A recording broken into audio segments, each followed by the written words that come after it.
Paracast, the gold standard of paranormal radio. And now, here's Gene Steinberg.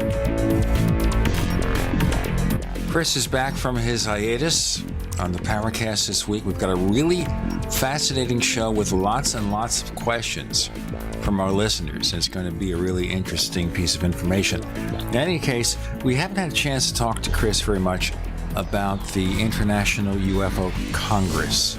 I don't know, Chris, whether you saw the newspaper story in the Arizona Republic, which was picked up by USA Today, which made it seem like it was just a seminar and a bunch of healing sessions for people who were abducted by UFOs. What did they miss? Well, obviously, that kind of coverage is to be expected by a newspaper in such a conservative place like Arizona. Unfortunately, we do have a lot of folks out there that still haven't gotten the message that this is a serious subject. It deserves serious attention. It deserves the powers of diagnostic hard science thrown at it. Instead, they just go for the convenient lady molding alien heads, or the guy with his implant finding device, or people that have had experiences that they can't explain and would like some sort of help with. I find it very disingenuous for reporters to go to an event like the UFO Congress and report a thin slice of information about the proceedings. I felt this year that Open Minds did an excellent job. It's taken them a little bit of time to zero in, I think, on a format in terms of the kinds of speakers that really deserve to be listened to.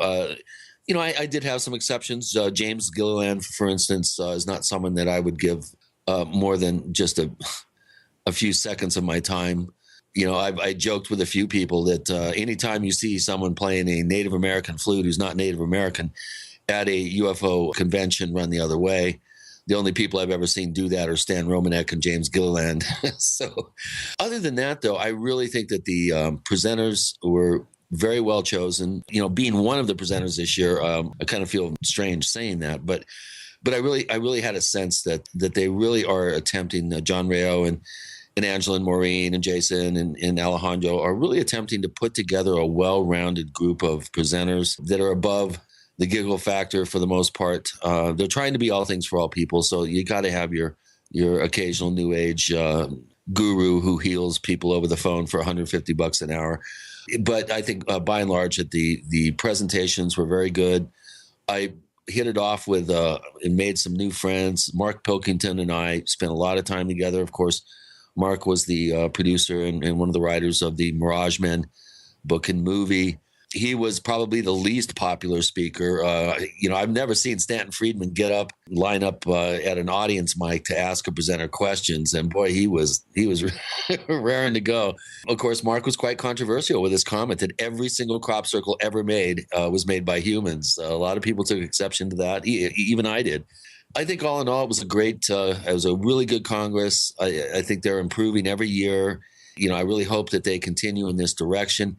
One thing I'm going to suggest is trying to get younger people involved, maybe have a student rate for young people to come, to be able to afford to come, and also maybe do some streaming, stream the conference, maybe for a nominal fee. Go ahead. They have professional videographers videotaping the whole thing. All you need is a switcher and an internet connection, and you could be streaming the conference. So I think that would open it up for young people, which I think is important. All in all, I think it was really good. Now, just to point out here in terms of location, this was held in the Fountain Hills area, but Arizona State University is about a 20-minute drive away. We're talking about tens of thousands of young people. And if there was a way to attract that audience, we would reach a new generation of people who are apt to be interested in what's going on. They're concerned about the environment. They're concerned about war. They're concerned about a lot of things, and certainly all these strange things that are happening. They ought to be concerned about it, and I think they would if they were given the opportunity. Now, I was just thinking as you were talking about that reporter from the Arizona Republic. Now, let me have a few disclaimers here.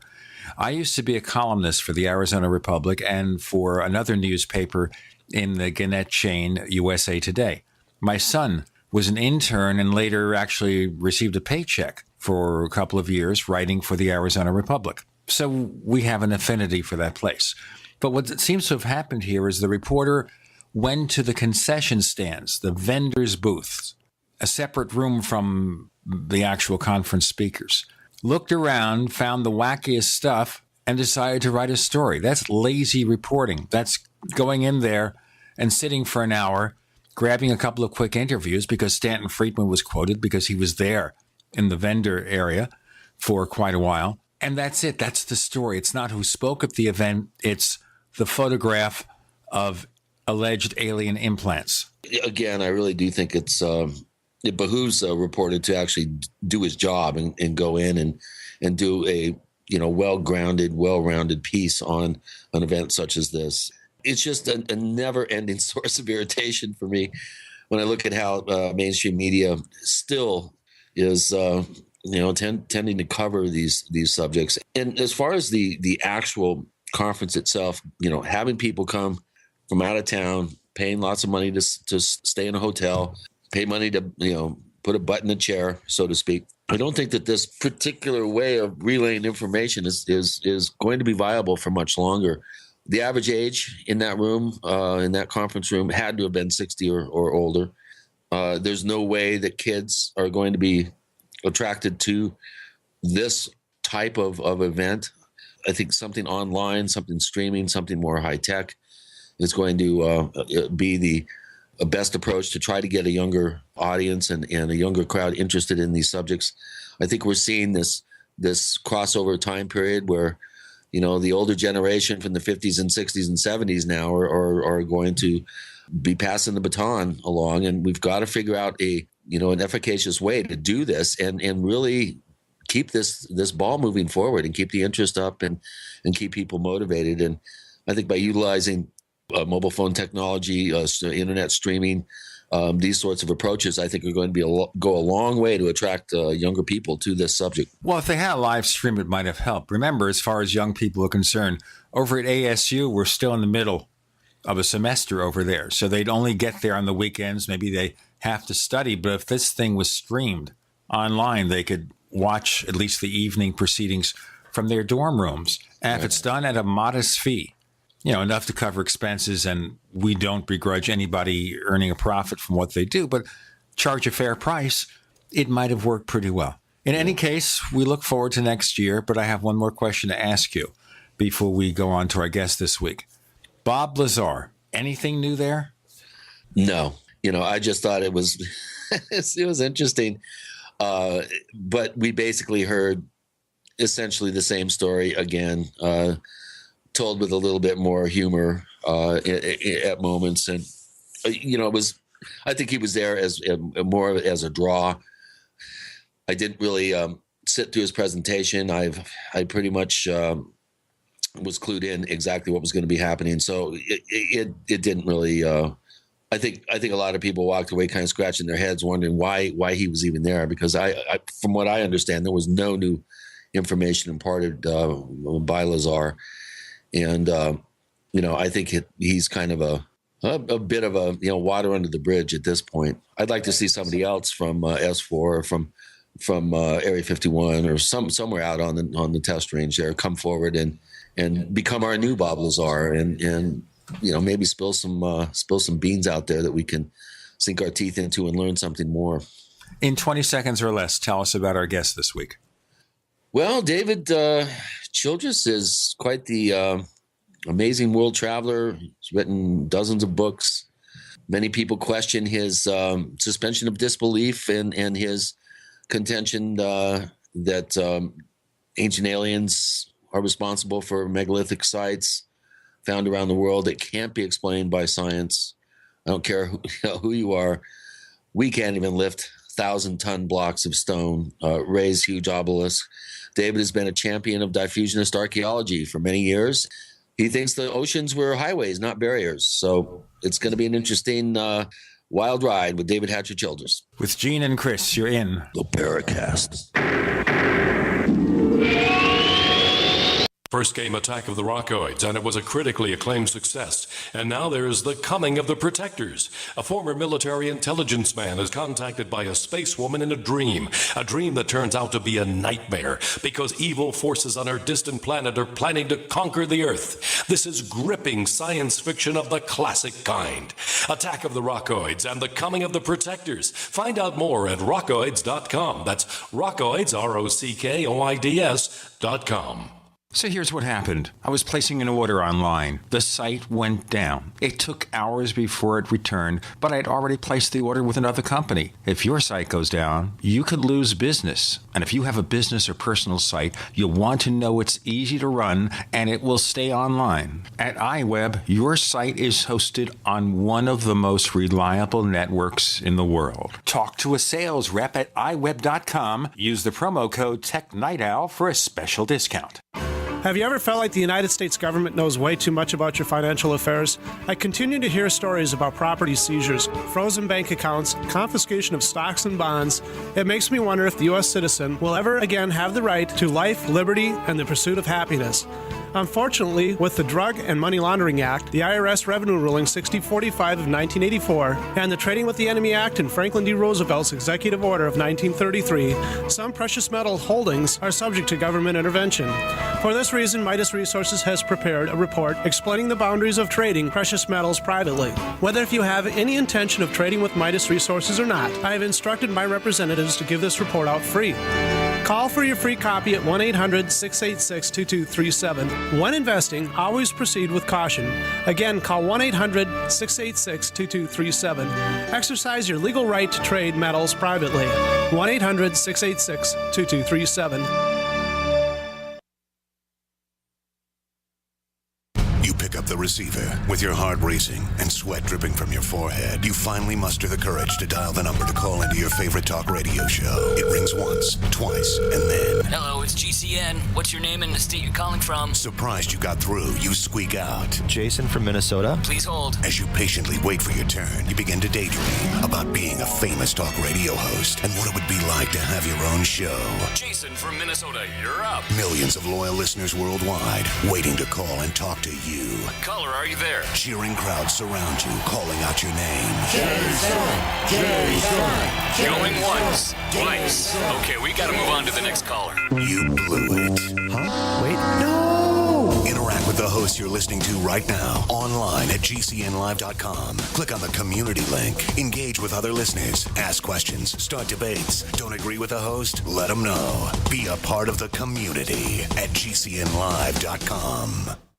Extend your life with Extendovite. Here is what one doctor has to say about Extendovite. I would like to thank you, Don, for making my job so much easier, because your products just make it so simple, right? To fool around with a lot of exotic things that don't work, we can just put them on your product and things start to work almost right away. I've had dozens of patients with heart problems who have corrected them, and what it's doing, there's so much garlic in there that has a yeast-killing effect. The yeast is a big problem in the gut, pushes the liver hard. It also has metal chelating effect, and most of the other herbs in there I find that strengthen the arteries. They help to neutralize free radicals. Your remedy close to what we do in our program as you can get as far as one supplement goes. It's working on the gut, it's working on the liver, it's working on the arteries. What more can you ask for? To get your Extendovite, call 1-877-928-8822 or visit heartdrop.com. Extend your life with Extendovite. We'd like to hear from you. If you have a comment or question about the Paracast, send it to news@theparacast.com. That's news@theparacast.com. And don't forget to visit our famous Paracast community forums at forum.theparacast.com. After about a 4-year absence, we welcome back David Hatcher Childress. Of course, we know him from his publishing company, Adventures Unlimited Press, which has zillions of books. Did I say zillions? And of course, he's been very much involved in what he calls diffusionist archaeology, and I have no idea what that means, and he'll explain it to us. David, welcome back to the show, and I think for those who haven't heard your earlier appearances, maybe spend a few moments telling us about your background, what attracted you to any kind of archaeology, and how did you come to focus on such things as ancient astronauts? Well, I've always been interested in travel and archaeology and history. My parents are Americans, but I was actually born in France in the late 50s, and so my parents like to travel a lot. And so I was fortunate as a young kid to travel in Europe and Mexico and Pacific Islands. We went to Turkey and Greece and got to see things like Stonehenge when I was younger. And my father was also a real outdoorsy guy and loved to camp and hike. And I basically grew up in the mountains of Colorado as a mountain climber and backpacker and skier and stuff. But eventually, I think, like so many people and many of your listeners, just grew up on a steady dose of Johnny Quest cartoons and Kung Fu episodes and Man from U.N.C.L.E. and the Time Tunnel and all that kind of stuff. And so I'm very interested always in ESP and Atlantis, Bigfoot, UFOs and whatnot. And people from my generation, too, as you'll remember, Gene, watching Neil Armstrong land on the moon and all that. It was all so exciting back then, and just a kind of a normal upbringing in that way. But I was lucky. I got to travel when I was younger. I graduated from the University of Montana, and I just took to the road when I was still 18, 19. And I went to the Far East, actually, as an English teacher, and lived in Taiwan and ultimately in Hong Kong, and then later in Thailand, and traveled through India and went to Nepal, went climbing in the Himalayas. I'd always been interested, of course, in Yetis and also in mountain climbing and going to Tibet and Tibetan monasteries and things like that. And I was able to do all that.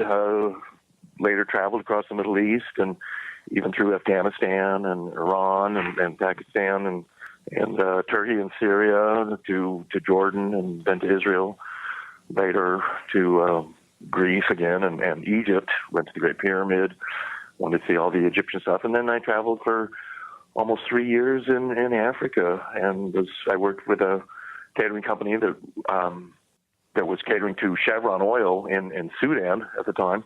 And that suddenly I went from being just a $3 a day backpacker to actually having some money in the bank.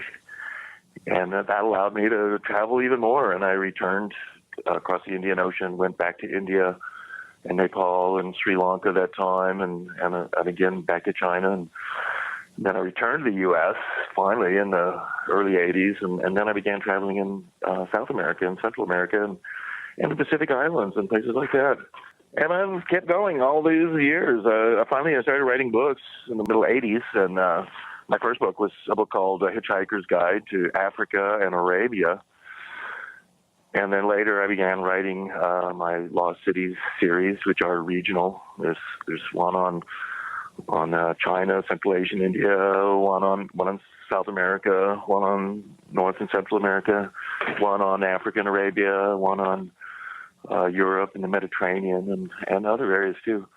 So that got me going, and eventually, once I started writing books, I was being published in Chicago, but my publisher one day kind of sat me down and told me not to quit my day job, and told me it was actually publishers that, make the money rather than authors. And at that point, I thought, well, hey, I'll be a publisher then. And so I started at Adventures Unlimited Press, and ultimately a magazine called World Explorer Magazine. And that's what I do today, and I somehow make a living at all that, publishing books and magazines and writing books as well. And that's great. And now there's the Ancient Aliens TV show with Giorgio and Eric Von Däniken and all those guys, and I get to be on that, and it's a real pleasure and privilege, to be part of all that. And I enjoy it. So here I am today. I'm no looking back, I guess. Okay, let's look back at something else here. Ancient astronauts. Now, the concept of ancient astronauts is nothing new to people who follow UFOs and other literature.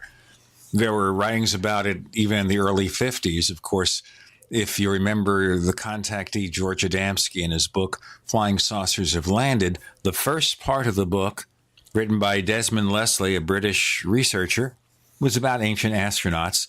There was also a fellow named Yona Fortner who had the concept of extraterrestrialism, which he referred to as the presence of advanced aliens in our past. And he wrote for Jim Mosley's Saucer News, a wild character. In fact, before we go on, did you ever meet Yona at all?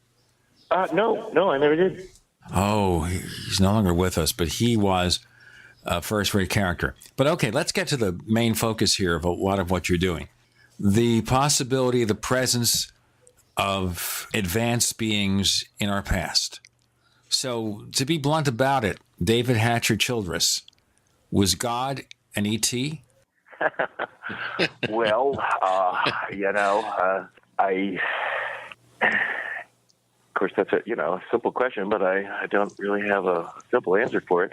I'm not so sure that God's an ET, but perhaps angels are ETs, and certainly God's helpers can be ETs, I think. And it's more of I guess, in a way, I would say that.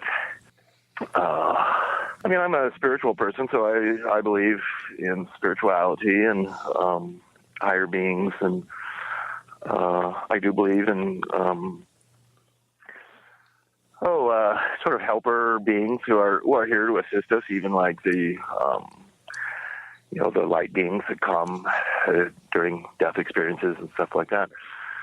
But a lot of the stories in the Bible and other ancient texts do talk about Yahweh as a God, and Yahweh, this vengeful God who, like with Moses in the Ark of the Covenant, he appears in a pillar of light in a cloud, and he follows them. He actually incinerates people through the Ark of the Covenant, and in fact, my new book that I'm working on now is a book about the Ark of the Covenant and ancient powers like that. And that's one of the things that happens in Exodus, where supposedly God tells Moses to build this Ark of the Covenant, which is basically a box of wood and metal, and then this special statue is to be built and placed on top of it of these two cherubim, two angels who are facing each other, and they're holding like a bowl between them, and this light appears in the bowl, and that's God, that's Yahweh supposedly, and Yahweh tells Moses all kinds of stuff, and even this Ark of the Covenant, according to the Bible, flies ahead of them. They have to carry it in certain ways. They cover it. David Hatcher Childress, discussing ancient astronauts and more with Gene and Chris. You're in The Paracast. Free from the shackles of corporate America, we're the place for independent thinkers. GCN. Is there a secret UFO agenda? Do strange creatures from the darkest corners of the mind roam the earth? Is there evidence for mind control, time travel, or devious government conspiracies? Find out the inside scoop on the latest conspiracies, paranormal activity, and Fortean phenomena when you subscribe to Tim Beckley's Conspiracy Journal. It's jam-packed with stories, special book and DVD promotions, and the best news, it's absolutely free, sent right to your mailbox. Plus, a bonus free email newsletter sent out every Friday. Simply send an email with your name and address to Mr. UFO at webtv.net. That's Mr. UFO at webtv.net. Find out what they don't want you to know.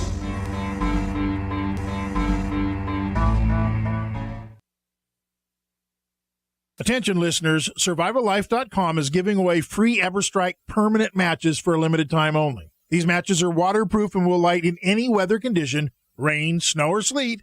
It will still throw a spark. Its built-in ferro rod strikes at 3,000 degrees, and it is good for 15,000 strikes. Normally, $15. Today, it's free. Get yours at freesurvivallighter.com. Again, that's freesurvivallighter.com. Hurry, supplies are limited. Visit freesurvivallighter.com today.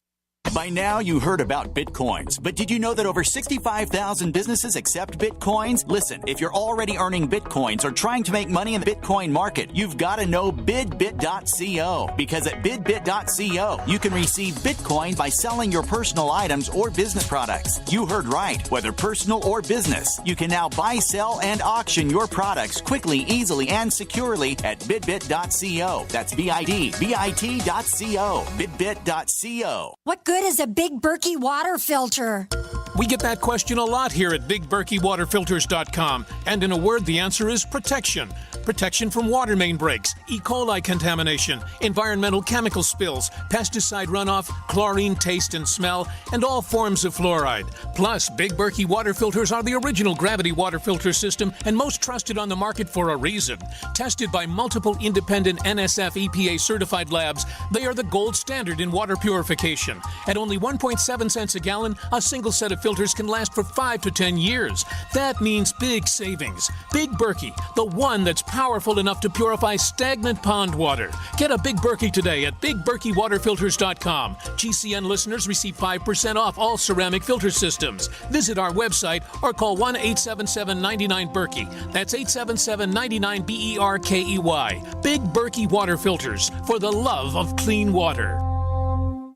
Did you know that drinking pure, high alkaline water is one of the most important factors in maintaining high energy and vibrant health? Most experts agree that the water you drink should be at a pH level of 8 or higher. AlkaVision Plasma pH Drops, available only at alkavision.com, combine a unique formula of only the most alkaline minerals. AlkaVision Plasma pH Drops alkalize your water, ridding the body of harmful toxins, and helps you regain health and energy. Alkalizing your water by simply adding 10 drops of AlkaVision Plasma pH Drops helps the body rid itself of acidic waste, increases oxygen content, and raises the pH of your body to healthy levels. And bacteria and viruses cannot survive in an alkaline high pH environment. Order your bottle of AlkaVision Plasma pH Drops for only $29.95 at alkavision.com. That's ALKAvision.com. Or call 269-409-1776. 269-409-1776. Alkalize your body. Supercharge your health at alkavision.com today.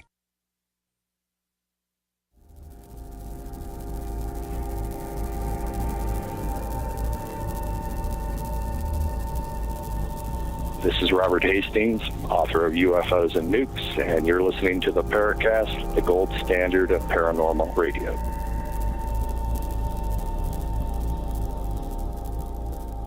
David Hatcher Childress is with us, and he has written a number of books, some of which focus on the possibility of ancient astronauts, that advanced aliens visited us a couple of thousand years ago and made a huge impact. Now, there's so many facets of this we can cover. So let's get to the nuts and bolts here, David. And that is, if you're talking to somebody who says, how do we know this happened? Are there a few pieces of smoking gun evidence that you can cite to say, this shows we've been visited by advanced beings 1,000 or 2,000 years or longer ago? Well, for me, largely archaeological evidence, and I really work mainly as an archaeologist, so I'm constantly traveling all over the world and looking mainly at megalithic ruins and things that are especially well-made, large, mysterious in that sense of giant blocks that are quarried, and they're found all over the world. You put those in context with myths and legends, various stories, and I'm often very impressed by things that I see. Other places are rather disappointing sometimes. But when you put those things in context, particularly very, very large megalithic ruins, things like Tiwanaku and in Bolivia and many other ruins that are typically ascribed to the Incas, which were very near to us, and you see how people who are supposedly primitive, and in the case of like the Incas, they allegedly didn't know about the wheel, or they didn't have iron tools, they didn't have writing either, and yet they supposedly built structures that we couldn't even really build today, and they're articulated, and in many cases, such as at Tiwanaku or Pumapunku or something, I mean, they're so well built, and kind of there's a lot of fancy articulation that's gone on there. Yet it's supposedly done by people who are bashing out ruins with rock hammers in their hands. And you look at a lot of those things, and particularly if you just look at them open-mindedly, they're not easily explained. And the idea that primitive simple people are making this, and in many cases, the archaeologists just have it wrong because they're actually ascribing the origin of these ruins to somebody who probably didn't even build them. So there you go with things that are quite tangible, and that's the good part about I think the archaeology and the megalithic ruins is that they're there for people to see. In some cases, you have to actually go underwater to see some of them. The giant ruins at Nam Madol in the Pacific, I mean, that place is like the eighth wonder of the world. There's over 250 million tons of basalt are stacked up, not even on the island of Ponte, which is in Micronesia, and it's relatively close to New Guinea, actually. But this 250 million tons of basalt, they're stacked up in walls and artificial islands, and in the ocean. That giant city is not even built really on land. Yet most of it is above water because they've created artificial islands and things like that. But much of it's underwater. And the stones there weigh up to 80 tons is the largest ones. And once again, you have the people there are said to have not had any metal tools. How did they think they got him out there from the quarry site? With outrigger canoes or something? I mean, what do conventional archaeologists? What's their explanation? I mean, how do they explain this? Well, that is their explanation, that they brought him on outrigger canoes and things, and as far as that goes, they don't know where. Yeah, they don't know where the quarry site is. Entire mountains would be dismantled. It's prismatic basalt that's at Nam Madol, and so it's like the Giant's Causeway in Northern Ireland, or basalt is or one of the other hardest stones known to science. Yeah, and there's certain formations of basalt that they crystallize in really kind of bluffs and cliffs, and the prismatic basalt is there to separate, if you can do that, places. I mean, there's a number of places where you can see prismatic basalt, but Nam Madol is one of the few places where prismatic basalt has. And in there, it's in a huge amount. I mean, it's 250 million tons of it. It's separated into these various sizes of kind of, they look like 8-sided Lincoln logs or something, only they're extremely heavy and hard. Basalt's magnetic too. But they can't even, there's so much of the basalt there that entire mountains would have been disassembled in order to create the material. And they don't know where it came from. It baffles the archaeologists too. There's so much, but wherever it came from, it's thought that it was then put into outrigger canoes. A 20-ton, a 50-ton giant block of basalt, and then somehow floated around the island and then dumped onto this coral reef, and in some cases piled up into 30, 40-foot high walls and things. And even why they would do it.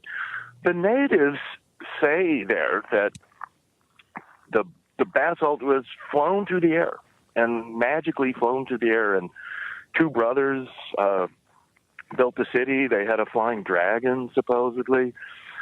And when you go there, I mean, it's amazing. The islanders don't like even going to the city. They have a certain fear of it, and they believe that they'll die if they spend the night there. There's lights that move around the city at night, probably because of the magnetic presence of all the basalt, and it somehow creates some kind of mysterious sort of ball lightning or something. Piezoelectric discharges or something? Yeah, something like that. And just certain atmospheric conditions make lights move around through the city. This is what people see at night who kind of live in that area. This particular site kind of brings up what quite a number of people have asked on our forums at forum.theparacast.com, where our listeners get to ask our guests questions. And there's a number of questions that kind of are interested in finding out your thoughts about the possibility of some sort of ancient human civilization millions of years ago, possibly even, that may have existed, that is not acknowledged by modern archaeology, that may somehow be responsible for some of these sites that were then inherited by the current or fairly recent residents of these areas. Do you think that there's a possibility that we may be seeing the vestiges of some prior civilization that's now gone? I'll tell you what, David, let's hold that answer for a moment. I just want to remind our listeners that we have a place we'd like you to go. It's plus.theparacast.com, plus.theparacast.com. And that's where you can learn about the Paracast Plus, where we offer a higher quality audio version of the show with 41 minutes of network ads removed. Also, the exclusive After the Paracast podcast. And you can get it for as low as $5 a month. And we have annual or 5-year subscriptions. If you order a 1-year or 5-year subscription, our own Chris O'Brien has arranged to get you a copy of the ebook version of Stalking the Tricksters, plus.theparacast.com. And right now we're talking to David Hatcher Childress. He has a long question to answer about older advanced civilizations on Earth with Gene and Chris. You're in the Paracast. A little right, a little left, but always independent-minded. The Genesis Communications Network, GCN. Attack of the Rockoids has been well received by critics and readers alike. It's a thrill-a-minute story you'll never forget. A former U.S. military intelligence officer is haunted by intense dreams about a beautiful woman pleading for his help after a terrible battle in outer space. But the dreams turn out to be true and thrust him into a telepathic love affair with a woman whose faraway planet is intent on destroying the Earth. And now the gripping tale continues in The Coming of the Protectors. It's the second book of the Rockoids trilogy, a galaxy-spanning adventure that pits our hapless heroes against powerful, fanatical enemies that threaten the lives of freedom-loving beings everywhere. Attack of the Rockoids and The Coming of the Protectors, classic science fiction at its best, available now. For more details, visit rockoids.com. That's ROCKOIDS.com. If the IRS has garnished your paycheck or seized money from your bank account, you need to get professional tax help now. Fast action is required to put a halt to these aggressive IRS collection tactics. You can count on the knowledgeable team of tax professionals at Wall & Associates. With over 30 years of experience, Wall & Associates has settled the tax problems of thousands of taxpayers for a small fraction of what they owed. For a free face-to-face consultation, call 1-800-425-4610 to put a wall between you and the IRS. 1-800-425-4610 or look for us on the web at wallandassociates.net. We solve tax problems. If you hire Wall & Associates today, you'll never have to talk to the IRS again. To stop the levies and seizures today, take action now. Call Wall & Associates at 1-800-425-4610. Wall & Associates, 1-800-425-4610. Based on actual cases, results may vary, not a solicitation for legal services. Don't complain about your cable bill going up and up and up. Do something about it. Grab a pencil and jot down this special number, 1-855-905-MY-TV. The more cable TV rates go up, the better digital satellite TV looks. Say goodbye to the cable guy and get more of your favorite channels in 100% digital quality for less money. Call 1-855-905-MY-TV. Sign up for packages starting as low as $19.99, and there's no equipment to buy. You get free HD TV upgrade, a free DVR upgrade, and free professional installation. You control what you watch when you watch it. Record your favorite shows, pause and rewind live TV, even skip the commercials. Watch local channels too. At just $19.99, what are you waiting for? Pull out your major credit or debit card. Call 1-855-905-MY-TV. 1-855-905-MY-TV. Say goodbye to the cable guy. Cut costs and get more. 1-855-905-MY-TV. 1-855-905-MY-TV. This alert just came in. This special announcement is for business owners and leaders of organizations who've been waiting for the right time to build. General Steel has made it impossible to wait any longer with rock-bottom prices that could save you thousands. That's right, General Steel, America's leader in pre-engineered structures, is offering buildings at prices you will never see again. Don't miss these prices. A 50 by 100 for $35,000. You heard right. That's 5,000 square feet for $35,000. Manufacturers, if you need a larger building, try a 100 by 100 commercial building for $129,000. You can't afford to rent with these prices. Imagine a 70 by 100-foot church building for under $69,000. With the economy improving and interest rates still at historic lows, you can't afford to wait. So call 866-91-STEEL. Lock in your price now. Call 866-91-STEEL. That's 866-917-8335.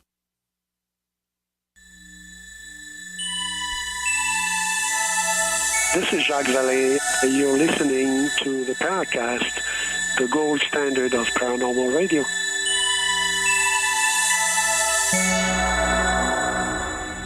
We have David Hatcher Childress, who, of course, has written many books, has Adventures Unlimited Press with Gina and Chris on the Paracast. And he was asked a long question based on several from our listeners about advanced civilizations on Earth. And maybe we're seeing the remnants of them in some of these artifacts. David? Well, right, and I think that's a good point. With many of these cities, and ruins, whatever they are, Namadal, like Tiwanaku, a lot of what's in Peru, ascribed to the Incas, places like Baalbek, even the Wailing Wall at Jerusalem.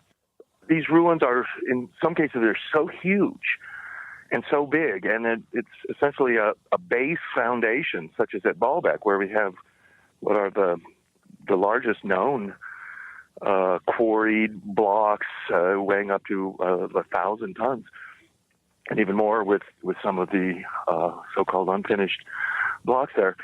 And so when you have ruins like this, and Namadal totally fits into this, you have giant blocks of stone. They're weighing 50, 100, 200, 1,000 tons. And they're stacked up and into walls. Sometimes they're very carefully cut and placed. With Namadal, they're actually, the basalt is rougher and it's more just, giant blocks put up, and they're not carefully cut and placed. But when you have something like that, it's going to last for a long time. I mean, it's virtually indestructible. And as long as it's above water, or in some place where people can actually live today, and instead of on top of some remote mountain or something like that, then it's going to remain there. And a wandering tribe, thousands of years after this has been made, can come in and suddenly claim it for their own. In the case of the Andes, I mean, that's really what's happened with places like Machu Picchu and Cusco and Sacsayhuaman or Ollantaytambo. People are literally living in ancient buildings that were already there. And all they had to do was put a roof on many of these buildings and reoccupy them, because they're megalithic and they're virtually indestructible. The Spanish did try and rearrange some of the buildings. They would put in new windows or doors or something, and their construction was always of a more poor quality than the original. But so, because these buildings are essentially indestructible, they're occupied and reoccupied over generations, over literally hundreds and thousands of years. Jerusalem is a good example. What's at the base of the Wailing Wall and what was originally Solomon's Temple is also a Baalbek-type foundation of huge, what are called ashlars, giant stone foundation blocks that are the size of a railway car or something. And they're, like at Baalbek, they're weighing some astonishing amount of weight. something like 500 tons or something. And so if you're the roaming Israelites or the Incas or wherever you are, when you come along and you find what is essentially a giant wall that's already there, you can't even dismantle it yourself. Although in many cases that is what happens to ruins. They're dismantled and used for building blocks themselves. And the Spanish did that so much in Mexico and South America, where they would dismantle other pyramids and Mayan or Aztec things, and then would build other churches and things.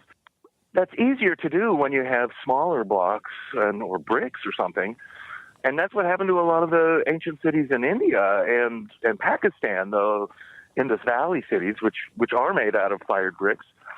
And they're very well made, but yet, they're not megalithic stones that are difficult to move, even though these bricks were thousands of years old.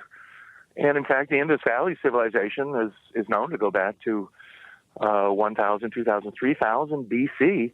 And yet, in the 1940s and 50s, they were dismantling these cities to build railway buildings, and they were building the railway through Pakistan at that time. So they used those bricks as ballast. So we have this reuse of ancient materials.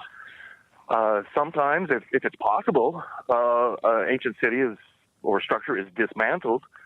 But in other times, it's because it's megalithic, it can't be dismantled. And even modern archaeologists couldn't take these things apart. And now we want to preserve these things, fortunately. And so they become World Heritage sites and things like that. But they're used and reused. And that causes a problem for archaeologists, too, because archaeologists make all kinds of kind of dumb and basic assumptions like, oh, well, if we go into this giant wall, if we find a piece of wood to date, that will tell us when this wall was built. And then they go and they find somewhere in a little niche or cubby hole in the wall, they find a bone or they find a piece of wood, and that's something that can be carbon dated. And then they'll carbon date it, and they'll say, oh, well, this piece of wood is 500 years old. And so archaeologists in their infinite wisdom will say, that's when this wall was built, 500 years ago, because that's the date of this piece of wood. But that's just an assumption. That piece of wood could have been placed there 500 years ago by somebody who didn't build that wall, somebody who camped there for 20 years and used to put all their bones and or even burials inside these walls. So the assumption that the person who put that piece of wood inside this wall is the builder is, quite honestly, probably completely wrong. Okay, so let me just ask you here, so we kind of foreclose this. All right, so if taking the wood and carbon dating it is wrong, what should they be checking to check the age of the structure? Well, right. It's not that easy to date this structure. If the structure itself has dates on it, then that would be fine. But you cannot date just a piece of a rock. Even if it's been squared and quarried and placed there, we don't have any dating technique that at present that will tell us when that rock was quarried. It's interesting in that whole concept because Graham Hancock mentions in his book, just as a footnote in Fingerprints of the Gods, how the University of Wales back in the late 1980s had tried to devise a technique, it was called chlorine 23, that would show when rock was quarried and cut from say, a mountain quarry and removed. And they thought that they had this as a accurate dating technique, but they went then to Stonehenge to use this dating technique on Stonehenge, and the date that they came up with for the removal of the rock from the quarry was 20,000 years before present. And archaeologists wouldn't accept that. And so at that point, they said, well, this is not accurate. This is a wrong dating technique because Stonehenge can't be that old. Yeah, but in light of Göbekli Tepe and other sites, that's within the realm of reason. Sure. Well, that's right, but that would have made Stonehenge still 10,000 years older than Göbekli Tepe. At a site like Göbekli Tepe, and I've been there. Göbekli Tepe was a buried site. It was the builders of it, or somebody later, not necessarily the builders, decided to actually bury it, and they created this what is kind of artificial hill. It was already probably built up on top of a hill, and then they buried it. But as they uncovered it today, and it's German and Turkish archaeologists really doing it, because they unburied it, they were able to come again. They couldn't date the rock itself, but they did come up with datable objects. Pottery can also be tested with a different technique. So they found those dates, and that was like carbon dating type stuff. And so there they came up with dates like 9,000 BC and stuff, and they had to accept those dates, even though they don't interpret the site, the way I would. They're saying there at Göbekli Tepe that this is the earliest site. They don't think there are earlier megalithic sites than that, although no doubt there are. Let's go into more of this detail in our next segment with David Hatcher Childress. And Gene and Chris, you're in the Paracast. Independently leading the way for the nation. Compelling talk for every political persuasion. We are GCN. I'm really glad my buddy Mark turned me on to guns80.com. I got to tell you, I didn't want to buy any more firearms. I didn't want a paperwork trail headed back to Big Brother. I want 100% privacy. I want to be an invisible gun owner. Hello? So Mark says, hey, guns80.com, Ghost AR-15. Ghost means invisible. Get it? Ghost AR-15. Guns80.com. I got a couple, if you know what I mean. Go to guns80.com or call 844-2GUNS80. Hi, this is Ted Anderson. Have you ever wondered why banks, stockbrokers, investment advisors won't talk about gold IRAs? They've been available since 1986, yet the financial industry won't recognize the value of gold for your retirement. Gold has outperformed paper investments, yet no word about IRAs. If you would like to have gold for your retirement, call 800-686-2237. Don't get left behind by rising inflation and low returns. Call 800-686-2237. Secure your future and call 1-800-686-2237. By now, you may have heard a bit about Bitcoins, but did you know Bitcoins are now over an $8.5 billion market? And did you know that over 65,000 businesses now accept Bitcoins? Listen, if you're already earning Bitcoins or trying to make money in the Bitcoin market, you've got to know BidBit.co. Why? Because BidBit.co is where you can easily receive Bitcoins by selling and auctioning off your own personal items or promote business products and services for Bitcoins. You heard right. Whether personal or business, you can now buy, sell, and auction your products and services quickly, easily, and securely for Bitcoin at BidBit.co, the first and only marketplace website to offer BidBit Escrow, a proprietary technology which gives buyers and sellers security and peace of mind because all transactions are protected. Start today. It's free to join, free to post, free to auction, and free to bid at BidBit.co. Buy, sell, bid, or auction everything Bitcoin. That's www.bidbit.co. BidBit.co.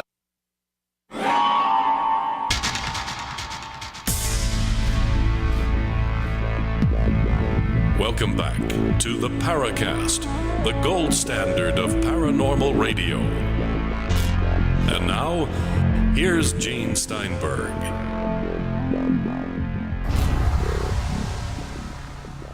Our guest is David Hatcher Childress, prolific author. Of course, the force behind Adventures Unlimited Press. We're talking about ancient artifacts or more ancient artifacts. And you were talking, by the way, and it's getting to be a long answer, but 9,000 BC. How far back can we trace any of these artifacts? Well, I think that going back around 10,000 BC is a pretty good date to go for. They don't tend to date stone structures much much older than that.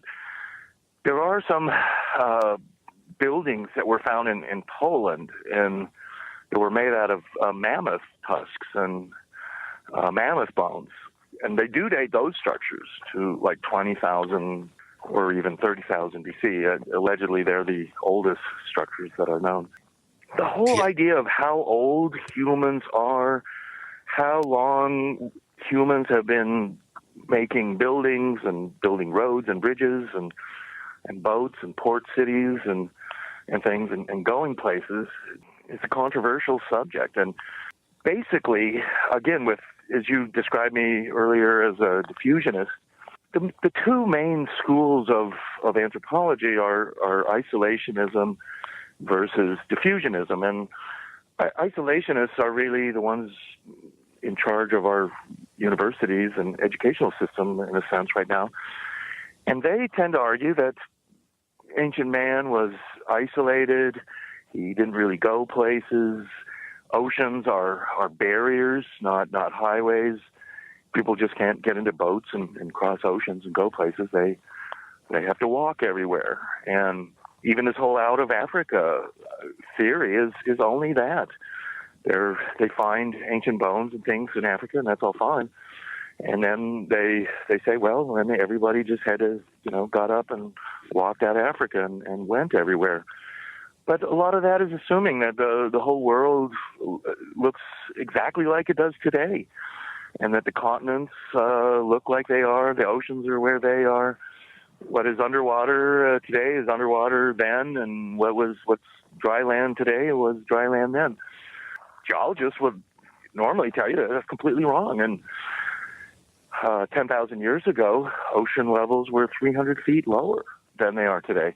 And that would make areas in like just the Central Pacific or Central Indian Ocean or the Central Atlantic. It would turn small island groups into mini continents and things like that.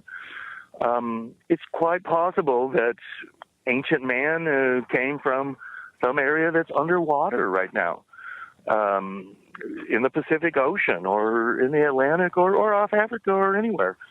I mean, we don't really know what it was like 50,000 years ago, but we can pretty much guess that it wasn't like it was today. Climates were different. There were giant animals running around then. The whole end of the Miocene with woolly rhinos and woolly mammoths and huge herds of them. Yeah, and they were all wiped out. And I mean, there's things that we just can't even wrap our heads around. At the end of the last ice age, there were huge ice sheets right around Chicago. They call it the Wisconsin Glacial Shield. Yet, at that same time that there were huge glaciers around Chicago, there were giant herds of woolly mammoths and woolly rhinos and giant elk running around in Siberia and Alaska. And there wasn't glaciers up there. I mean, it doesn't even make sense. Geologists can't really explain it. How is it that the North Pole doesn't have all this ice, but around Chicago there is ice? How does that make sense? And then all of these animals were wiped out in a huge tidal wave. Most of the ivory that was used in the late 1800s and early 1900s for piano keys and billiard balls and all that didn't come from African elephants. It came from piles of ivory in Siberia and Alaska, where tidal waves, some kind of huge earth cataclysm, had just wiped out these giant herds of animals who were running around in northern Alaska where there was no ice and had some different temperature, and destroyed them all. And even today, people they find giant piles of huge mammoth tusks and things. So trying to figure out all this stuff, who man is and how old he was, we have to bring it back, in my mind, to 20, 30, 50, 100,000 years in the past. And people who looked just like us, who were taller and had bigger brains, were running around. I mean, they had all the capabilities that we have. of intelligence and adventure and inventiveness, of using tools, and in fact, they were actually stronger and bigger than we are. Yet, according to anthropologists, these guys didn't do anything. I mean, for 100,000 years, they sat in their caves and ate their woolly mammoth kebabs and stuff. Or mammoth stew. That's very good. I understand mammoth stew is really better, especially if you put it on a wok. I guess there were no woks then. Now, seriously speaking here, the thing I always wonder when we try to interpret what happened thousands of years ago, we can't even agree what happened yesterday. You ask 5 different talking heads on cable news, and you ask them to explain what happened yesterday, and they can't get it right. They have 5 different versions of the story. So how are we going to know what happened 10,000 years ago? Yeah, sure. Exactly. And it's all interpretation. It's everything. You know, history is his story. It's not her story. It's not their story. It's his story, or it's my story. And history is written by the winners of wars, not by the losers of wars. And so much of archaeology is just interpretation. You have to start with some kind of basic foundation, an idea. And unfortunately, archaeologists often start with entirely the wrong concept right at the very beginning. And that concept is that ancient people didn't do anything. They didn't go anywhere. They didn't have any tools. They had very little knowledge of what they were doing. And yet, they went to remote islands like Namidal. The island is called Ponte, actually. And they just, for no real good reason, just stacked up 250 million tons of basalt into 100 artificial islands and huge walls 30 feet high with basalt boulders that are 40 or 50 tons in them. And there's not a good explanation for it and how it would even be done. And then in all of these sites, there's the why and the how. Why would you go to, and again, you're supposed to be some primitive person with carrying your spear and your bow and arrow or something with you. And then they suddenly decide, oh, I'm going to build this giant building and structure, and I'll take giant blocks of granite or basalt or whatever, and I'll haul them here and cut them up and articulate them in all these fancy ways, and then I'll make these giant pyramids and huge walls and things like that. And then people are standing there. I mean, even today, modern tourists are just looking at it with wonder, going like, wow, how did they do that? David, I want to ask you more about this in our next segment. And that is, the common theory here that you take a bunch of primitive people and you say, let's build this structure. It's going to take maybe 100 years. That's okay. We'll go through several generations of people, each one dedicated to the task of building the structure perfectly. It doesn't happen in 1 year. It's not 10 years. It's 100 years, maybe. And I just wonder the logic about that.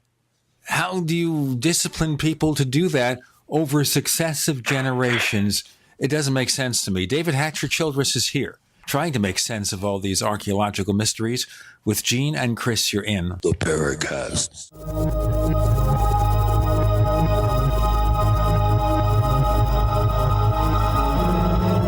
Do you need a website? Well, you can get a great deal on hosting services with Namecheap's legendary coupon code. They're offering substantial hosting discounts on shared hosting, business hosting, VPS hosting, reseller hosting, and even dedicated servers. Namecheap is preferred by millions. It's backed by a money-back guarantee. Use the coupon code LEGENDARY to cash in on the special deal at Namecheap.com, Namecheap.com. First came Attack of the Rockoids, and it was a critically acclaimed success. And now there is The Coming of the Protectors. A former military intelligence man is contacted by a space woman in a dream that turns out to be a nightmare because evil forces on her distant planet are planning to conquer the Earth. This is gripping science fiction of the classic kind. Attack of the Rockoids and The Coming of the Protectors. Find out more at rockoids.com. That's Rockoids, ROCKOIDS.com. On the average, Americans work between 45 to 50 years, hoping to build up enough wealth to retire and live out their golden years. Unfortunately, with taxation, the rising cost of food, energy, housing, and medical, many retirees are forced to live below the poverty line. Is this a flaw of free enterprise, or is our monetary unit we call the Federal Reserve Note forcing us into perpetual debt, ensuring inflation and higher taxes? These questions and more can be answered by reading G. Edward Griffin's book, The Creature from Jekyll Island. Congressman Ron Paul states it's what every American needs to know about central bank power. A gripping adventure into the secret world of international banking cartel. Hi, this is Ted Anderson. I will give a silver dollar from the early 1900s to anyone who purchases this book. Call 1-800-686-2237 and order a copy today. It's critical that the public be made aware of the system.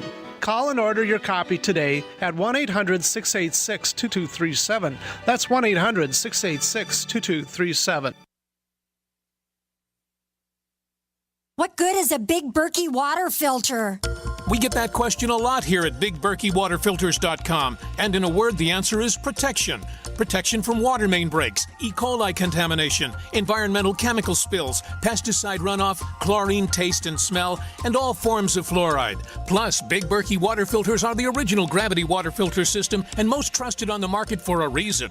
Tested by multiple independent NSF EPA certified labs, they are the gold standard in water purification. At only 1.7 cents a gallon, a single set of filters can last for 5 to 10 years. That means big savings. Big Berkey, the one that's powerful enough to purify stagnant pond water. Get a Big Berkey today at BigBerkeyWaterFilters.com. GCN listeners receive 5% off all ceramic filter systems. Visit our website or call 1-877-99-BERKEY. That's 877-99-BERKEY. Big Berkey Water Filters, for the love of clean water.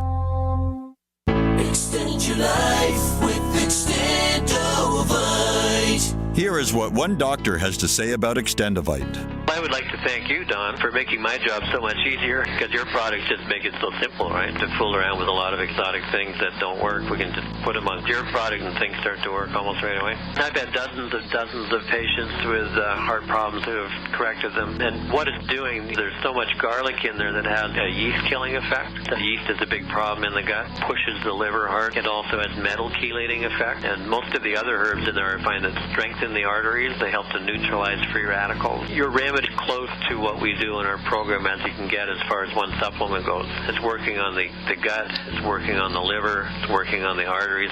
What more can you ask for? To get your Extendovite, call 1-877-928-8822 or visit heartdrop.com. Extend your life with Extendovite. We'd like to hear from you. If you have a comment or question about the Paracast, send it to news@theparacast.com. That's news@theparacast.com. And don't forget to visit our famous Paracast community forums at forum.theparacast.com.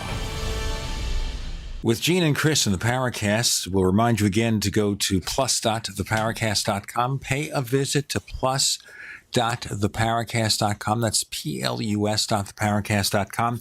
Check out the Paracast Plus, where we offer higher quality audio version of the show with 41 minutes of network ads removed, so it goes through everything faster, fewer interruptions, and also the After the Paracast podcast that you can't get any other way for a modest monthly fee. Plus.theparacast.com, plus.theparacast.com. Okay. David Hatcher Childress, the question I asked was about how they can possibly be expected to engage in these projects that span generations, all the discipline involved, and if they're trying to just survive, how could they get these people to do such things? Yeah, my point is why would they do it? I mean, in many cases, you're looking at something that would seem to be very difficult, even with heavy machinery and cranes and all the construction equipment that we have today. Many of these structures, especially like ones in Egypt, see the Great Pyramid and stuff, I mean, they are daunting construction tasks. And you have to wonder, why would they even try and do this? And here's the part that archaeologists don't really ever ask themselves. why would they do something which would seem to be done in the most difficult way? They don't have to do things in that way. Building, again, out of bricks and smaller stones would seem, that's how we would do it today. We pour also liquid stone and concrete. And that is a smart way to go. But it would seem that these ancient people are doing things not just in a kind of large scope, like you're saying, over 100 years and all the discipline of the workers and stuff, but they're doing it in a way that they don't have to. And it would seem like they're doing it in a very, very hard way, moving supposedly with brute force huge stones. They don't have to do that. Why aren't they cutting these stones into much more smaller and manageable pieces to work with? That's what we would do today, but they didn't do that in ancient times. And my point is that it would seem to be that what they were doing wasn't so difficult. We see it as so hard. I mean, man, they're dragging these 1,000-ton blocks around. How could they even do it?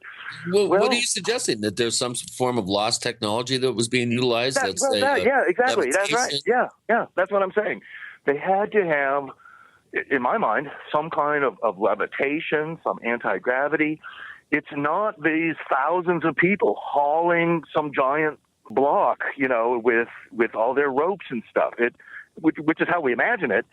It's got to be somehow it was not so hard for them. It wasn't 1,000 people dragging these blocks around. It was more like half a dozen of them with certain high-tech devices, whether it's some kind of sound technique that makes blocks of stone weightless. I mean, I don't know exactly, although I've always been interested in that.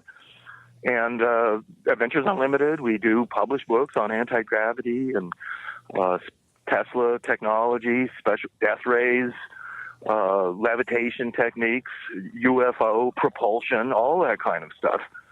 To me, there's totally something to that. NASA has published papers on acoustic levitation of sound.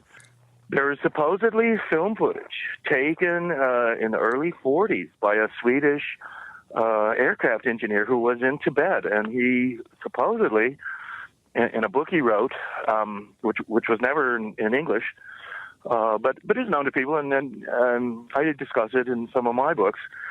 He claimed, Tibetan monks using horns and drums, levitating blocks of stone up on top of a cliff to the building of a monastery. You're kind of hedging your bets there, my friend, when you say supposedly and everything. What's your opinion? Well, I think that I think it is real. When I say, the question is that he supposedly took like 16 millimeter movie film of this, and he writes about it in his book, which was published in Sweden.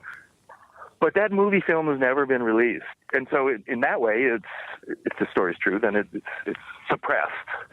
And so here we have suppressed footage that shows monks levitating and doing things that we would think are impossible. And things like that there's something and that's maybe a whole other discussion, but the whole thing of archaeological suppression, evidence that of certain amazing things that allegedly is there, like the Smithsonian suppressing things. I was shown a film in Holland that was taken in the early 50s.